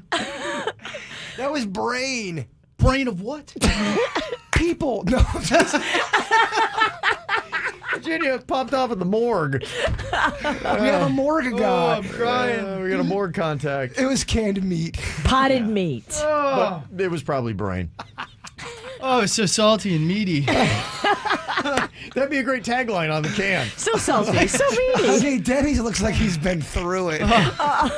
It's a rough bit. Oh, man. It is a rough bit. Well, Yeah. I hope Soups in the other room is ready for next week because we're coming for you and hell's coming with us. Yeah, it is. Okay, the grand finale of Smell It, Eat It is coming up next week on the KVJ Show. More KVJ Show right now on 97.9 WRMF. Okay, do you agree with this? You can tell how a guy is in bed by how he behaves. Just looking at the way a guy carries himself will let you know good or bad in bed. Definitely. Okay. Give me your thoughts on this. They say the good signs, the signs that a guy is good in bed. You can just look at this and be like going, yep, that guy is going to be good in bed. He is generous with his time and attention because a generous lover is a generous person. I agree and disagree all in the same breath here. You do? I Okay. think, yeah, that's a good sign, but just because someone is generous and giving does not necessarily mean they're a good lover. Okay. You can tell a man is going to be good in bed because he is physically and emotionally fit. They take care of themselves physically. They're going to look out for themselves. They're typically going to have more staying power in the bedroom because they're in better physical condition. I don't know. Some of us fatties can certainly keep the stamina going if the heart and the goal is within reach. And what you want is the balance of physical and emotionally fit. Because if a guy is not emotionally fit, then they're not going to care about you. They're going to be, hey, look at my body, I look great. But they're emotionally fit, so they've got the physical plus the emotional to go with it. And they are going to connect with you. They're going to be emotionally aware to your needs. That's what makes them a good lover, Virginia. Oh, you don't have to tell me. Okay. Yeah, but if they just have abs, if they just have a six-pack of abs, they're not going to be that great of a lover. Can I get an amen on that? I don't know. Let's check it out and see. I'm telling you. Third sign, you can tell a guy is going to be good in bed. He doesn't get angry easily. According to Glamour magazine, he doesn't get angry easily. They say assessing a guy's conversational skills and mood switches is a good indicator of how they may be in bed. Nah, I disagree with that too. If he listens as well as he does with his talking, if he laughs appreciatively at your jokes, then you can tell a lot about him, and that will carry itself over into the bedroom. Sometimes when someone has an anger streak in them, they also have a bit of a passionate streak in them, which can lead to passionate lovemaking into the bedroom. Okay. That's what you think, huh? Yeah, I just think that, was he say Glamour, that magazine? That's who's talking about this? Yep. Yeah, I think they're kind of making blanket statements because they had an assignment due at midnight and they forgot to do it. Do you agree with those 3 points? Good signs for a man in bed, Virginia? Yeah, I like all those. You do? Okay. You're feeling it. I am. Okay. She just wants to argue with me. Glamour gives you the signs, too, that the guy's going to be bad in bed based on how he behaves. The bad signs. Their masculinity is easily threatened. Like if you go to pay for the bill, he's going to be all upset because The man pays the bill. Yes. Okay, fine with me. Can you pay all the bills? You like that? Yeah, that's fine. If he gets mad when you take control of a situation, he's likely to be a brat in bed, too. That's what Glamour says. Another bad sign. He wears sunglasses in his dating profile. Kevin, you should. If you were on the market, you better have on sunglasses. I do, yeah. I'll do that. And another sign that he's bad in bed, based on his behavior, he's always interrupting you. If he interrupts you a bit on your first date, this might be, nerves possibly, but if he constantly does it, it's a bad sign. Yeah, past the nervous thing, if he's always interrupting you, always talking about himself, that totally translates. But that could also be for girls too. Yeah, either one. But I don't know if that necessarily means she's gonna be bad in bed. If she keeps interrupting, I think it is different for girls on that. Yeah, you want a guy with a confidence, and not a cockiness, but a confidence. I think if a guy has confidence and he doesn't have to talk all the time about himself, but he still has that air about him, that definitely translates. Okay. And the final sign from Glamour that a guy's going to be bad in bed just looking at his behavior, he is a total peacocker. Get out of here. They say confidence is one thing they say, but overdressing, prancing, and dancing about like a show pony is another. He's all into himself. What do you think about this, Show Pony Pennington? I think this is horse poop, this list, to be quite honest with you. Okay. I would go the opposite. I feel like a peacocker is going to try things out, experiment. He's going to want to peacock you. Well. Okay. Keep your peacock over there. They say it just goes into a person who would be a selfish lover, a peacocker, as it's all about them. They want to get noticed, and after they get you in the bedroom, as soon as they're happy with everything, then they're like prancing off to the next escapade. No, I disagree with that. Peacockers are fun. They can be fun. They can be. If you're talking about the correlation between a peacocker and being in bed, Yeah, how they are and their performance in the bedroom. I think about a peacocker for a woman, and I would say a peacocker for a woman would be better in bed. Maybe. I know a peacocking guy might bring costumes and the such. That's what I'm saying. And see, hear that voice? Someone sounds intrigued. Okay, look at Virginia. She's woken up over here. Exactly. Yeah, peacockers are going to bring costumes. Maybe some magic shell in the bedroom. Maybe a little role play. Maybe a lot. Somebody found another Kevin doppelganger, they say, on Tinder. That's like the hot cat, like the model I'll one. take it. Yeah, that's like That's like Sleepy Kevin. Yeah, look at that. You're better looking though. Yeah, you are better looking. You're better looking. He's a good looking. He's a handsome man. Tracy in Orlando found that. He's sleepy. We're not saying he's not handsome. We're just saying you're handsomer. Well, I can promise you I'm not on Tinder. I would not be here if I were. Yeah, because you'd be dead. Your wife would kill you. I would love to see Kevin's Tinder profile. It'd be so bad. Thank God I'm married. Could you make a fake one just for the show, or would that get you in trouble? I don't even need that heat. Don't dabble. Yeah. Not even a good idea. Well, I figure this should be fitting for the KVJ show. We get a lot of things wrong, so maybe this is going to be our game finally that everybody's going to crush. Name of the game is Wrong Answers Only. This is my game. Yes, I would think it would be. Because all you have to do is get the answer wrong every single time. If you do, then you're fine. Is it one of those things that goes quick and your brain just reacts to the right answer? Absolutely. Okay, I love these fun games. Here's the name of the game. You have to get 5 wrong answers in 10 seconds. And if you get one right, we punish you. That's the odd thing. Normally, we punish you if you get it wrong, but we're going to punish you if you get it right. Okay. That's the weird twist in the game. Virginia looks like her brain just broke. It did. Okay. It might. Don't get it right, so just be natural. Jaybird, you want to be the guinea pig and try it first? Yes. Okay. We're going to let you do that. Strap up the shot collar if you would, Dennys. You've got 15 seconds here on the clock. If at the end you get even one of these correct, you will be shocked. Bird's going to show you how to do it, witch. Okay. Lay back and take... This is tricky. It is tricky, Virginia. Because your brain wants to get it right. It does. And it should. So you're forcing yourself to come up with the wrong answer, and you got that time that is on top of it, so you got to push through. Give it to me, coach. And if you don't get out 5 wrong answers in the 15 seconds, you'll get shocked. That means that you took too long to think about it. So that is why the time. So you can get shocked for 2 different reasons, getting one right or letting the time expire. Okay, and I will go quickly. Okay, here we go. 15 seconds on the clock. Wrong answers only. Bird. Dennys is working the shot collar over there. Are you ready? Ready. Okay, here we go. 2 + 2 is? 8. The color of the sky is? Green. The baseball team is the Miami Greenheads. Your name is? Dobbins. A cow goes? Quack. Okay, there we go. Congratulations, you got it. Quack? Quack. I still got it wrong. That's the name of the game. I don't think any animal does quack. Quack? Quack.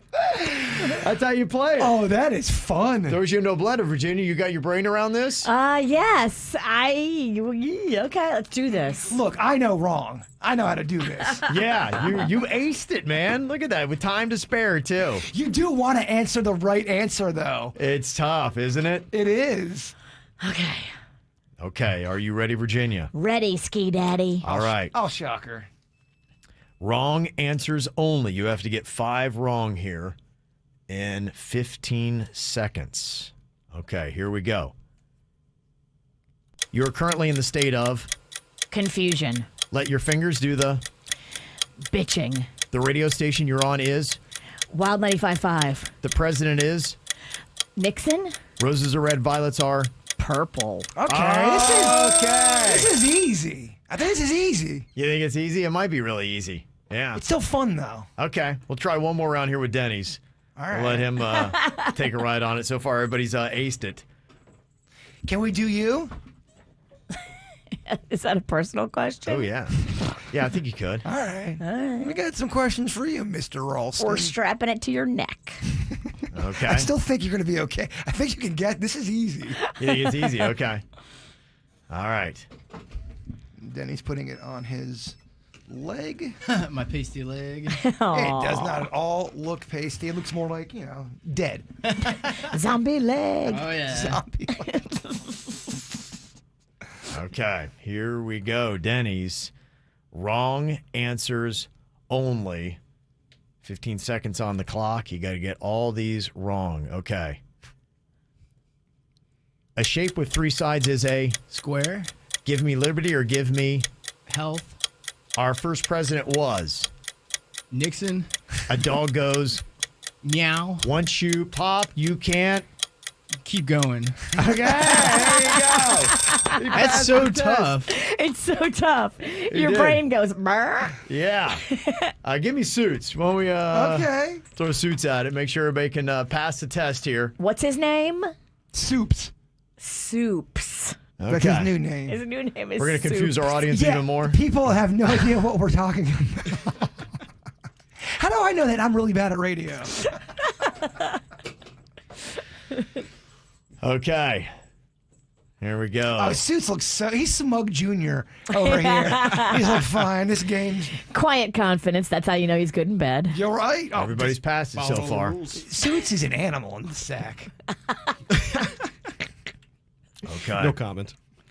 All right, here we go. Wrong answers only here, Suits. Get him, Suits. Okay. All right, 15 seconds on the clock. Can't get one right or you get shocked. All right. The Star Spangled.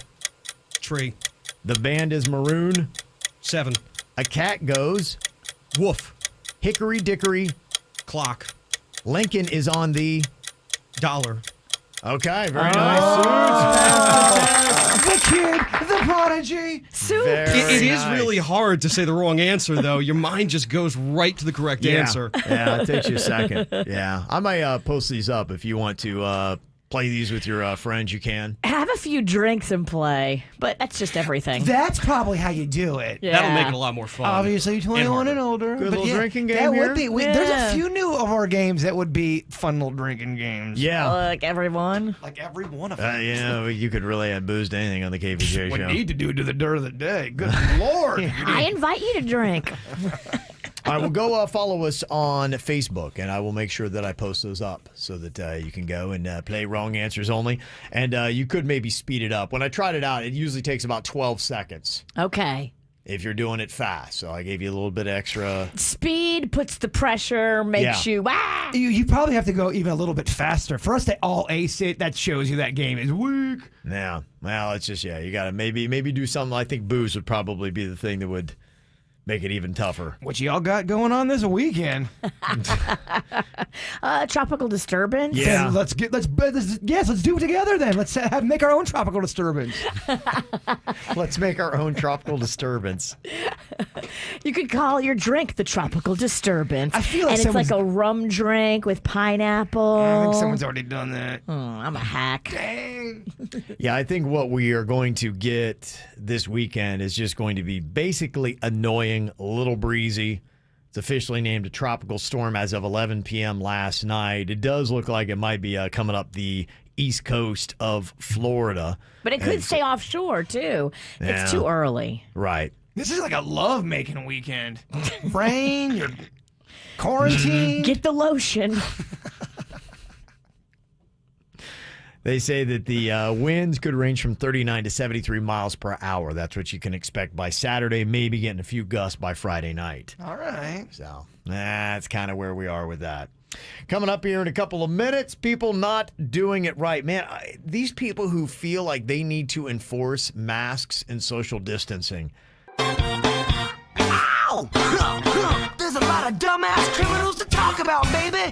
It's the whacked out news. People breaking the law. Ha ha, fighting in the nude. Ha, drunk people pooping in the street. Ha ha, it's the whacked out news. So many people on meth.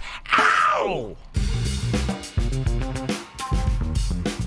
I tell you, these people who think that they need to be enforcing the restrictions going on with the pandemic, come on, man.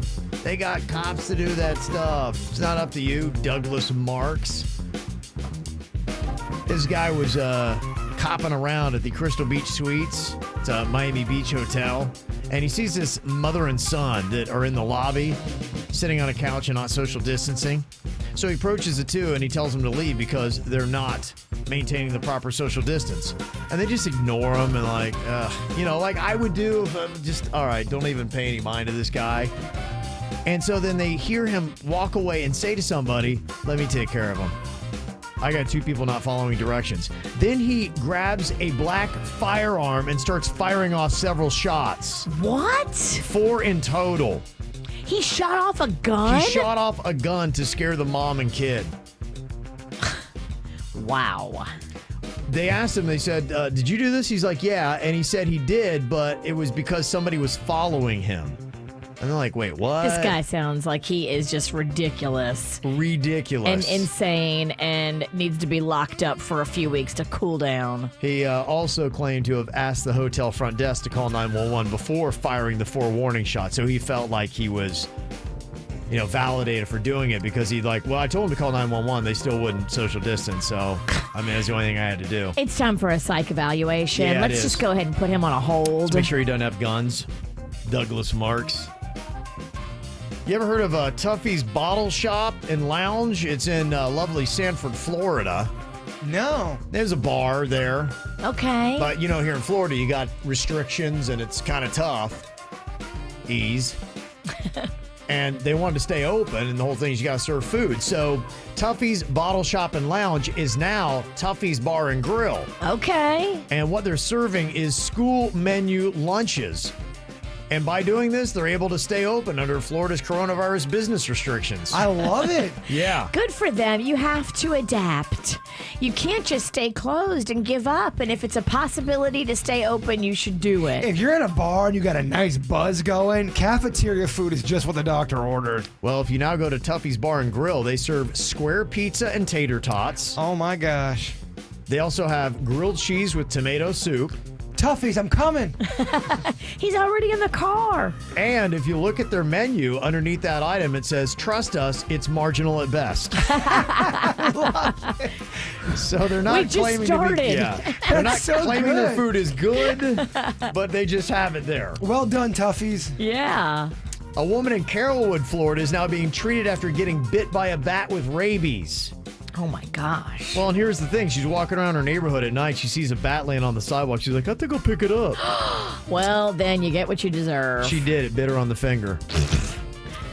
Now, does she have fangs yet?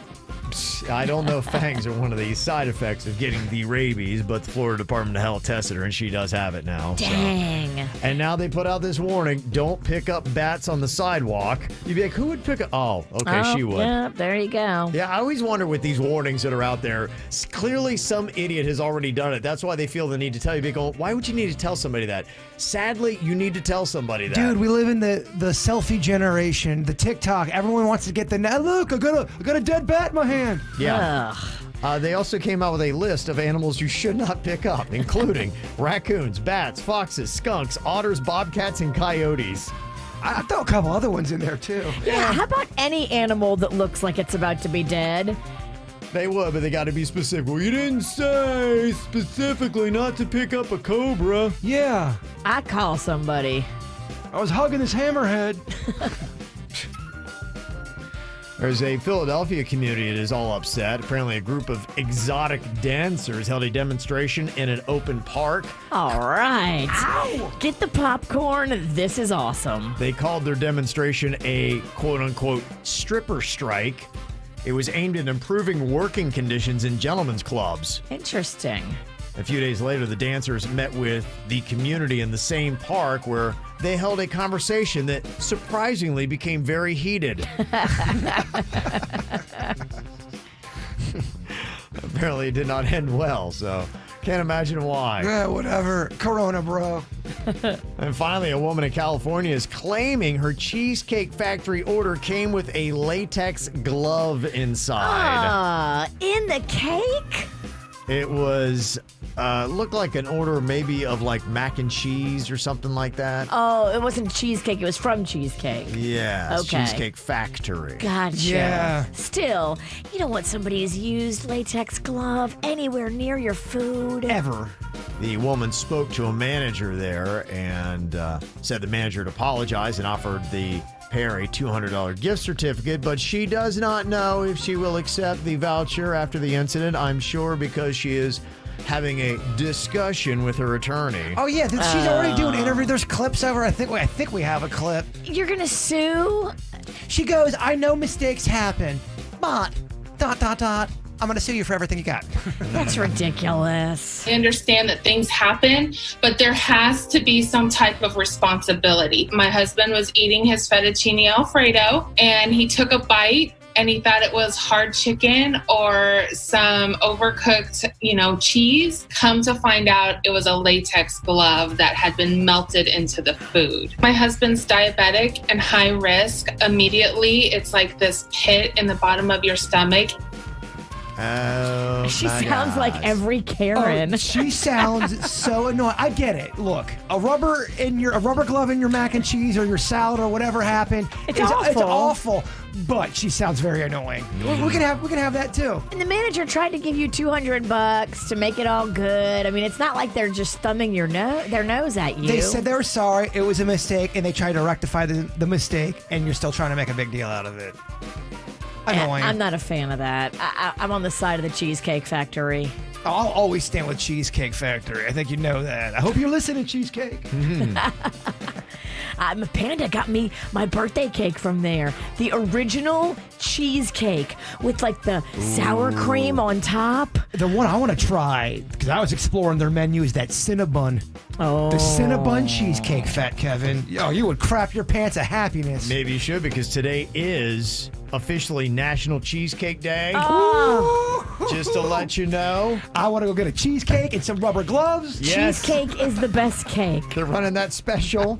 Look, that does not make me not want to go to cheesecake in the league. I'll go to cheesecake today. One sloppy chef does not the whole place bring down. I have too many memories with you, Cheesecake. I'm in it for the long. I'm a ride or die with you, Cheesecake Factory. Okay.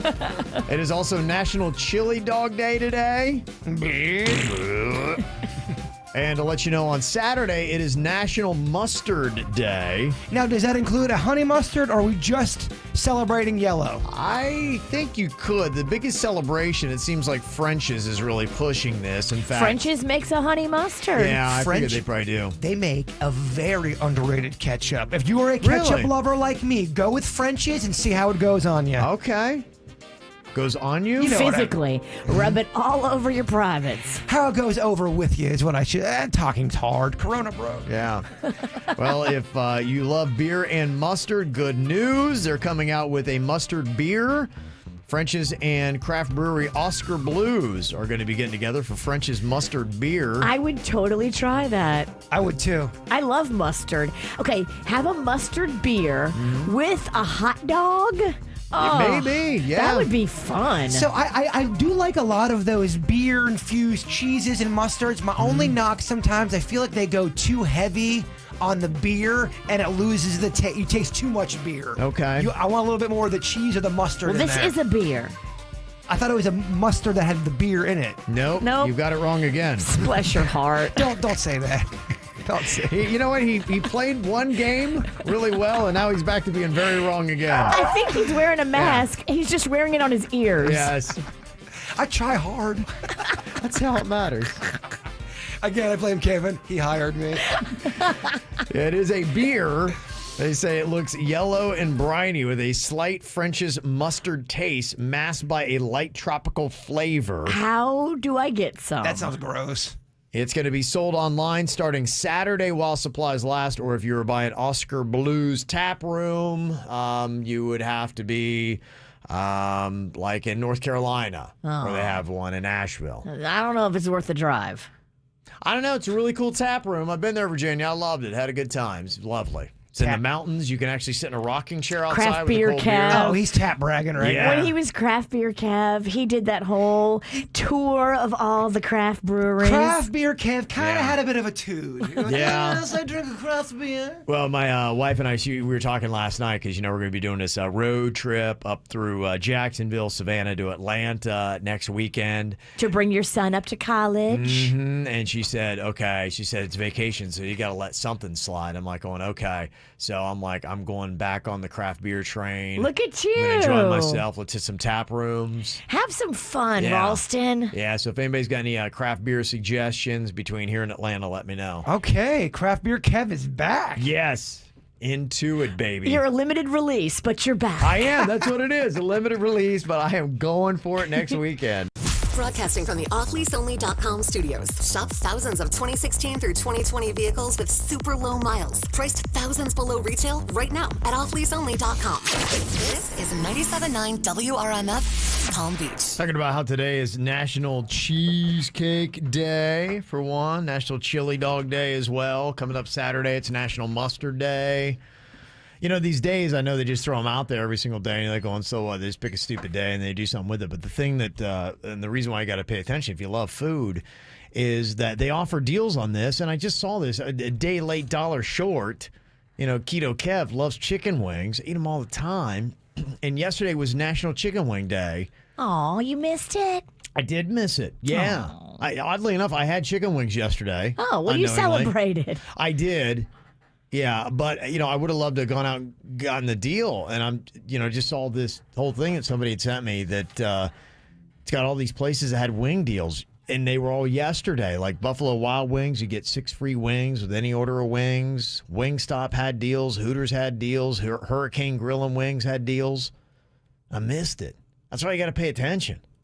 How did I miss that yesterday? It's a lot. There's a lot of food holidays out there, Fat Kevin. Don't be so hard on yourself. That's what I want right now, though. There is just an abundance of food holidays. You can't even keep them all straight. Not only food, just bizarre, goofy holidays. They have a lot of that, which I support. I always like, celebrating something fun and goofy. I think it's cool. Yeah, but I think it's my favorite right now. I think chicken wings is my favorite food right now that I'm eating.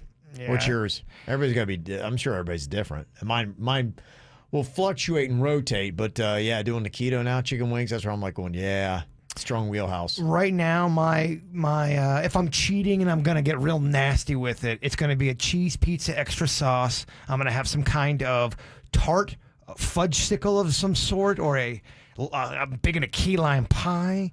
Oh, I had a key lime pie tart. And it was something. It's a little more fancy for the bird. These taste buds have never had something so fancy. Was there fruit on it? Yeah, there was, but that was not the star. Oh. Yeah, that was just. In fact, that kind of got in the way of things. To be quite honest with you, it's a bit of an eyesore. Interesting. What's your favorite food right now, Virginia? Well, I'm looking forward to the weekend because I'm doing crawfish this weekend. And I don't know, though. I'm very imitation crab meat rich. Jaybird bought me like a surplus of imitation crab meat, so I've got a lot of that to put down. Pounds and pounds of it, Kev. Have you ever seen the witch go through crab meat? No, I haven't. It's disgusting. Yeah, I was going to say, do I want to see that? No. Yeah. You don't really want to see that. Yeah, I'm not sure that'd be good. She goes through it pretty quick, too. Mm-hmm. Somebody let me know because I told you that going to be taking kind of a little cheat week. You know, hey, if you're on vacation, you got to do it. So I'm Amen. I'm going to, drop off the keto. My wife's kind of been doing it too. She's like, so what do you want to eat? And I'm like, well, if I see it now, it's got to be good, but I'd love to have pretzel bites. Just way off the diet of what I'm doing. Will you get the cheese sauce? Absolutely. Talk slow for me, baby. Talk slow for me. I'm going to go with that. They do pralines in Savannah. Yeah. They've got on River Street there. If you've never been to Savannah, it's one of my favorite towns. I love it. And it's 6.5 hours, 7, depending upon where you are in South Florida. It's not too far. It's just in Georgia. And they've got River Street, and they got all these candy shops. My wife's like, I'm doing candy, but I'm like, I'm doing those pralines. You know about those, Virginia. I do. I love a praline. We say pralines, but that's just maybe a Florida thing. And I didn't realize how much I like them until I had them. And they are one of those underrated snacks. You don't realize you love them until you eat them. Well, I did this move where they hand you, as you're kind of like walking in, they hand you a praline. And so, but you can do a loop. I walked in the store and I walked out and I kind of came back in and they looked at me like going, all right, dude. Sir, you've been in and out 5 times.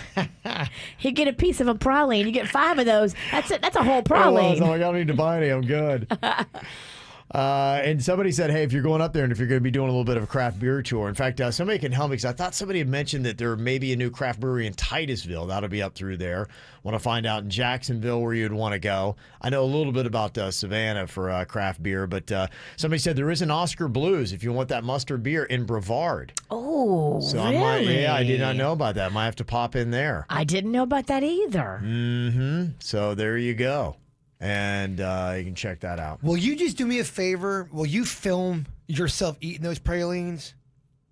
Or the pralines, depending on... All of it. You should film all of it. You should film your entire food and drink adventure. I want to see Fat Kev go off. Yeah, I'll try to remember to film some stuff. You got to. Come on, man. I get caught in the moment, but we'll see. I'll do my best. Caught in the moment, but don't think about yourself. Think about us. Yeah. Do you want it in slow motion? Is that what you want? You know the answer to that. Okay. Of course I did. Come on. Yeah.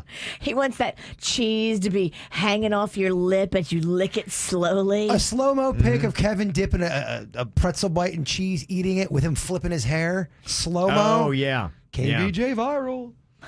I think I have to do a Twitter poll, too, because now people are fighting as to whether it is praline or praline. It's when you guys kept on saying praline, I started getting mad. I came from an area where it was praline, but then as I went to places that really have them predominantly, they would say praline. So I came from a place where they didn't have them, and we called them pralines. But I'm like, you need to defer to a place that has them and specializes in them and how they say it. So I converted to praline. So I switched. And I always said praline, but I mean, are we really fighting? Look, I grew up on the streets of Lake Park, and on the streets of Lake Park, we said praline. It was different. It's just different regions, baby. Yeah. Hey, we're not fighting. We're just discussing ideas. Okay. All right. Yeah. I have to figure out how I people know. are doing I'm looking it up right now. Okay. How do you pronounce it? Your computer. Praline or praline? Your computer doesn't have that volume. It says praline, not praline. I don't know. What is it? All right, well, we're trying to figure out who is right here. Virginia comes from New Orleans, and there they say praline. I come from Ohio, they say praline, but I've adapted after I went to New Orleans, and I got chewed out for calling it a praline. Like, we don't call it a praline, it's praline. So I said, all right, I'm scared of you, so I'm going to call it a praline. Look, I come from the streets of Lake Park. We say praline. And he's scared of no one. Well, I got to tell you right now, I posted it up on Twitter to see how it is said most predominantly by KVJ Nation, and 90% say it is praline. Ooh, Kevin, Virginia, wrong again. Well, I looked it up. The pronunciation on Google says praline. Oh, it does? It does. Okay. And then somebody sent me a definition from a dictionary, and it says praline. Yeah. The one Virginia went on, that one's owned by the Russians, Kev. Okay. Got a couple other options for you here. Which one is better? Cheeseburgers or pizza? Pizza. It's not even close. Virginia? Cheeseburgers. What? I'm sorry. Yeah, your lack in commitment to pizza and the pizza community is... I made cheeseburgers last night, and they're so good. They're just perfect. Fat Kevin, break this tie for us. Pizza. Yeah, thank you, Fat Kevin. Katy Perry or Taylor Swift? Perry. Katy Perry. Yeah. I'm going T Swift. I'm going Katy Perry. Really? I just can't get down with T Swift. I tried to watch that Miss Americana. That S-bomb was annoying. Well, it's 'cause, yeah. I had to turn it off. And I was such a fan of a peek into her house. Now, T Swift's kitchen might be the best kitchen I've ever seen in a celebrity home ever. So I was here for her kitchen. But her documentary was just so ugh. What I'm trying to do is I'm trying to whittle down to the musical abilities of both, because I think you could make a strong argument that they're both really annoying. Yes. And Taylor Swift, she can play the guitar, she can play some instruments, she really writes She her can play music. the victim, too. She can play the victim, too. But then again, you're getting into annoying, not into ability. So that's why I'm making my decision for Taylor Swift, and I'm trying to carve through a lot of annoyance from both of them. He's right. But I think boiling it down to that, it's got to be Taylor Swift. But she's so sick of running as fast as she can. You're going to annoying again. Kevin's right. Once again, that's why he hosts the show. No, I actually like a few Katy Perry songs now. I'm actually thinking about music. Katy Perry's got a song called "Thinking of You" that was supposed to be a hit and it wasn't, and it's my jam. It's my cut. I like a few other Katy Perry songs. Wide Awake. The video for Wide Awake, if you haven't watched that, you need to. I stand by Katy Perry. It's not that I really don't have anything against Taylor Swift's music. Okay. I'm kind of with Virginia. I find her a little annoying. Okay, that's fair. On certain things, she's annoying. Card game or board game? Which is better? Board game. Board. Card. Yeah, you've been playing a lot of cards in your house. Yeah, we have, and it won me over. I might have had a different answer pre-pandemic, but now I'll say card game, and I'll defend card game by saying cards have been around for a long time, like hundreds of years. People have been playing card games. The variety is almost endless. There are like 3,000 different card games you can go with. A board game, the same game you would be bored with. If you said, give me your favorite board game or a deck of cards, it's no-brainer. It's cards, because you could do a ton of different things with the deck of cards. The board game, you'd be going, okay, if I play another game of Monopoly, I'm going to lose my mind. Well, you can't say it doesn't have an argument. Mm-hmm. I like the game of life. My kids are into it. And if you play the game of life with your kids, it's also a teaching moment about what they're going to do with their own lives. And you sneak in a teaching moment under the disguise of a fun board game. Haha, this is great. Mm-hmm. We play card games. The one that we play that's called 21, where you have to add. And so you're using the cards to add up numbers. And that actually is a math game. I'm a Monopoly man. I'm talking street Monopoly, and it teaches you the street, and it teaches you the life of hard knocks, my friends. That's what the lessons it gives you. It does. Street Monopoly, love it. But then that's all you play for eternity is that one game. I would love to play street Monopoly. Nonstop. That's all you got? Most games go nonstop. I love it. I'm in. Oh, and I love. That sounds like my own personal hell. No, I have to play nonstop Monopoly. I get the slums, and I build the hotels, and good luck passing go, Virginia. Go have to pay the piper. Okay. Well, we'll post all these up with Praline or Praline on Twitter today. So if you go follow us along, you can give your thoughts on which is which. Coming up in just a few, what are the best movies with kids as the main characters? Sometimes kids can be really annoying in that role. I mean, Goonies is a good one. That is a good one. But what is the best? Your thoughts on that coming up. Look at you listening to the KVJ show on 97.9 WRMF. Lucky. Okay, what would you say are the best movies with kids as the main characters?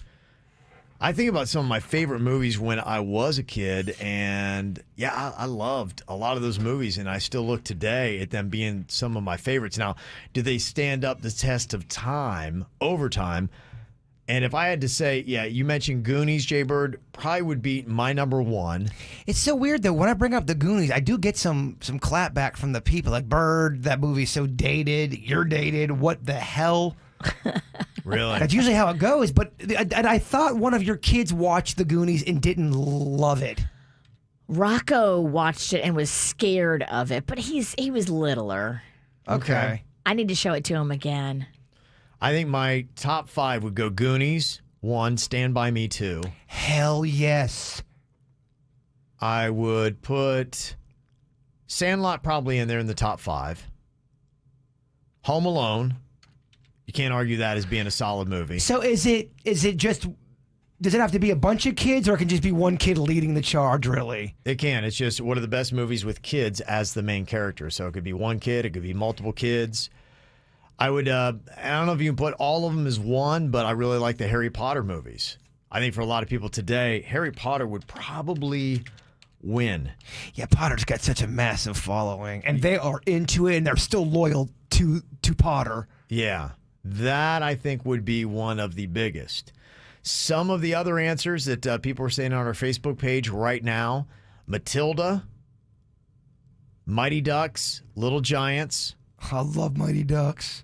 Holes. You have Sandlot. That's a popular one. Yeah, that is up there. Kevin said that one. Did you say Sandlot? He's repeat bird, though. He's kind of like, he's kind of like my echo. When I say something, he's like, yeah. I don't know what to tell you, y'all. I've been struggling sleeping. I've been really going through Corona, bruh. I'm not on my game. I don't know what to tell you. I'm sorry. I'm probably going to continue to repeat myself. This doesn't have to be a meltdown. I'm not good. Nobody likes me. Thanks for noticing me. Good. Can I get a drink? Can I get a drink? It is the weekend, sort of. We do have booze here, don't we? We do, and I can mix you up a drink called the Tropical Disturbance. I would take you up on that. Okay. I don't have to be any. Oh, I have to help Denny's move. But he's driving. That's just what you want. Yeah. A drunk guy helping you move your stuff. He's driving. Yeah. Denny's, I don't know what's going on, man. I keep repeating Kevin all the time. Been drinking all morning. I'm sorry I broke your aquarium. Give me your Kill TV. all your shrimp. Oh, you broke the shrimp? No, don't spread that rumor, and don't you put that out there. Shrimp murderer. Oh, I wouldn't even want to carry that thing. And your wife's pottery collection. Oh, you broke the pottery? I'm sorry, man. We got through all the pottery yesterday, actually. Birds moving in storage. Nailed it. You did. We did. We nailed it. And on top of it, man, I got this helicopter following me. I know I sound very paranoid, but everywhere I've gone, it was following me. I mean, I don't know what to tell you. It's following me. I get it. I'm the KVJ whipping boy. I get it. Uh-oh. That's where it all. All right, let's move along. Some of the other suggestions here that people had for some movies. Free Willy is one of the best movies fronted by kids. I don't think I've ever even seen that movie. It's a good movie. You got to put 16 Candles on there. Yeah, and I guess some people are asking me, like, okay, where is the cut off? Because you've got your Mean Girls, you've got the 16 Candles, you've got the Breakfast Clubs. Lost Boys. You've got Weird Science, you've got Lost Boys, all that. So what is the cutoff age? Are we talking like, are teenage movies different than these kid movies? Because, like the Goonies, I think you're talking about elementary or preteen. And they dominate the whole thing. Yeah, they're not like a junior or senior in high school. Harry Potter, they were younger. Sandlot, they're younger. Stand By Me, they were just on the... They were on the... That was the whole thing. They were going into like junior high, right? And they went their separate ways. That is such a good movie. My gosh. Yeah, I just ruined Stand By Me for you. I don't think anyone cares. No, they don't care at all. Talking about the best movies that were starring kids from back in the day, hitting up some of our favorites. Probably in my top 5, you got to throw Goonies in there, Stand By Me, Sandlot, Harry Potter movies, Home Alone. There were a few that we did not mention. E.T., Somebody said a little shout out for E.T. back in the day. That was a big one, fronted by kids. I want to love E.T. It's just going back watching it as an adult. I don't know. Not carrying over. It's just they kind of again. Really, really good shorten that thing up. You saw the movie It, right? Loved It. I loved both. I loved the original It, and I loved the first It that they redid. The second one was just okay for me. Somebody said that should work for movies fronted by kids. Angels in the Outfield. Remember that one? I that'll come. I just see that on every now and then. Can I get some love for the Babysitters Club? The movie? You've told me to watch that. The Babysitters Club from back in the day. Yeah, they had it was a show, then they made a movie. They always ran it on HBO, and that's how I know about it. You know, I found interesting. Nobody said Spy Kids. That didn't come up. Does nobody looking back on that? It's a movie. It's what, 10, 15 years old? Spy Kids. And not one person mentioned Spy Kids. Didn't they do a remake too of Nancy Drew? That's not Spy Kids, is it? No, it's not Spy Kids. That's Nancy Drew. It's separate, but that got no love either. That might be too old. That was old when I was a kid. Yeah, Nancy Drew is old, Pawpaw. But they redid it with is it Julia Roberts' niece? I think it was. Yeah, I think she redid it. And Bianca said, Shark Boy and Lava Girl. Rocco loves Shark Boy and Lava Girl. Okay. I want to throw in Big with Tom Hanks on that on that list. Yeah, if you had a kid in there, yeah, absolutely. Hell yeah. That would work. On Shark Boy and Lava Girl, there is an upcoming Netflix movie called We Can Be Heroes, which is going to have Shark Boy and Lava Girl returning as superhero parents. Let you know now how old that is. Oh, my. And their kid has a blend of both of their powers. And it's got kind of like an Avengers-like team of superheroes, but they all have kids. That's kind of the whole thing. Cute. Yeah, can you believe Shark Boy and Lava Girl are parents now? No. Oh, I remember I took my oldest son to that when he was young. We saw that, and I was sitting there watching going, this is the worst movie. What a dumb name. It was terrible. And it had, I think George Lopez was in it. Yes. As the bad guy. Yes. Oh, gosh, this sounds terrible. It's bad. And I was watching it, and I was sober, and it was just, there were so many things going wrong at that moment. Oh, Kev, that's a terrible story. Thank you for sharing that with us. It's very brave of you. It was. I opened up here. I have opened up here today. That was really tough for me. Your decision-making skills are on point. You're listening to the KVJ Show on 97.9 WRMF. Knew this is going to be an issue, but there's something new that I hadn't even heard of. I know they're cracking down a little bit on all the big old parties that are going down. That's one of the reasons why in Miami-Dade they're saying that we can come in your place with a search warrant and start fining you, homeowner, $1,000 for every person that's not wearing a mask in your house. How does that work? Let's say me and Virginia live in that area, and I got a bone to pick with Virginia, and she may or may not be wearing a mask inside, but I call up and say, she's having a party, there's people in there. Do they have to investigate before they get a warrant? How does that work? I think the main point of it was, remember we had that one party house I kept playing that was always on the news where it was those cops that had rented out like a mansion or a nice real tricked out house, and then they turned it into a nightclub. Yeah, it's got a cover charge. Yeah, and they're once you having get the inside, throwdowns. it's like all the alcohol you can drink. So I think what that does, because they were making so much money at the door, whatever like measly fines they could strap on them at that point wasn't a deterrent, and they kept the house jamming, and the numbers in Miami-Dade are going through the roof. So what they'd be able to do now is if they had a search warrant, they go in and they would count 500 people in there, and that'd be $1,000 for each person. So then imagine that fine coming down for somebody. A different ball game. Yeah, that's the kind of thing. I think ultimately what it's for, but it is a little unnerving sometimes. They're going, wait, they're not going to use this on me, are they? I'm just a regular dude, and I had a Tupperware party with 12 moms. You're a dude having a Tupperware party? You need to check yourself. With 12 moms. It was so weird. Sounds hot. They say another thing that has been going on is roving car clubs. That's a problem in Broward. They say they're going to start cracking down on those.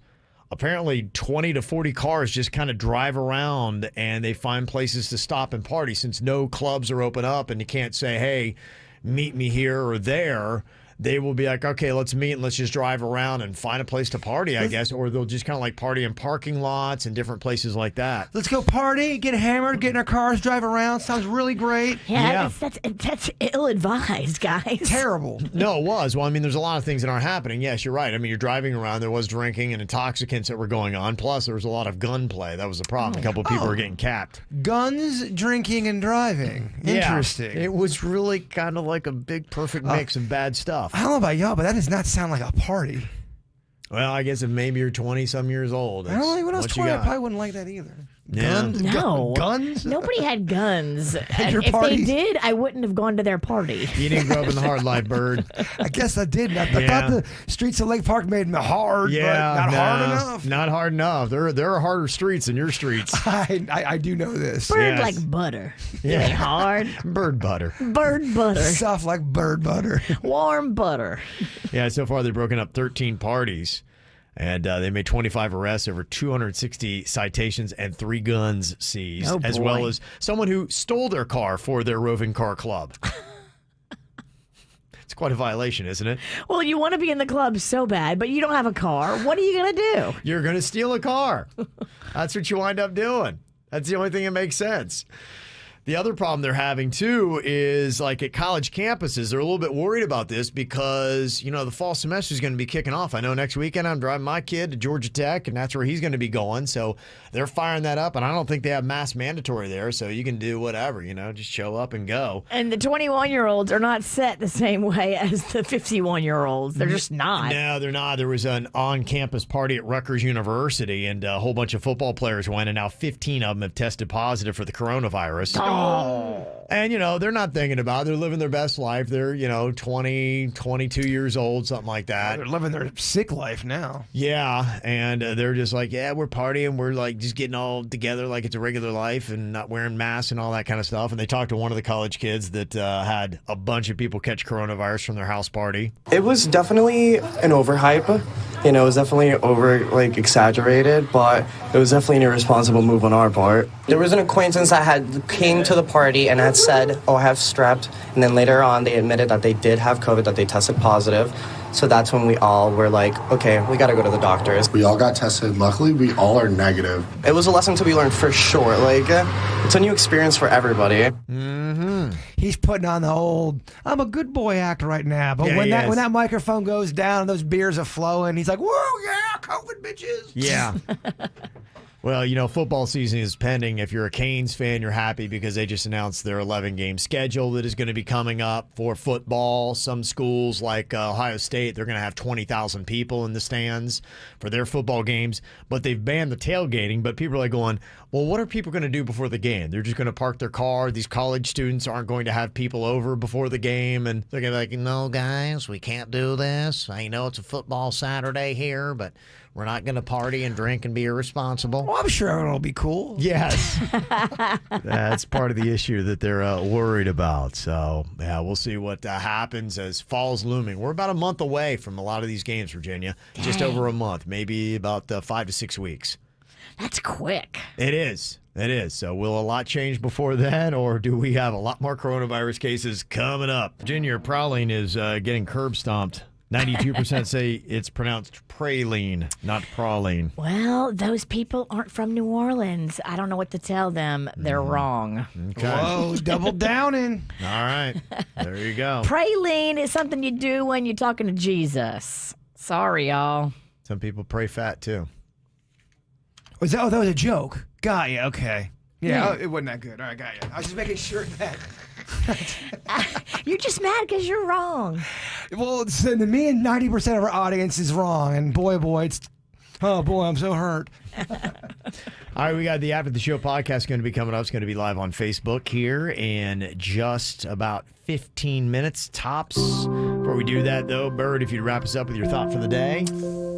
Thank you, Positive K. The more often a stupidity is repeated, the more it gets the appearance of wisdom. What? The more often a stupidity is repeated, the more it gets the appearance of wisdom. What? The more She's often trolling. Don't a fall for stupidity it. is repeated, the more it gets the appearance of wisdom. This is the KVJ Show on 97.9 WRMF.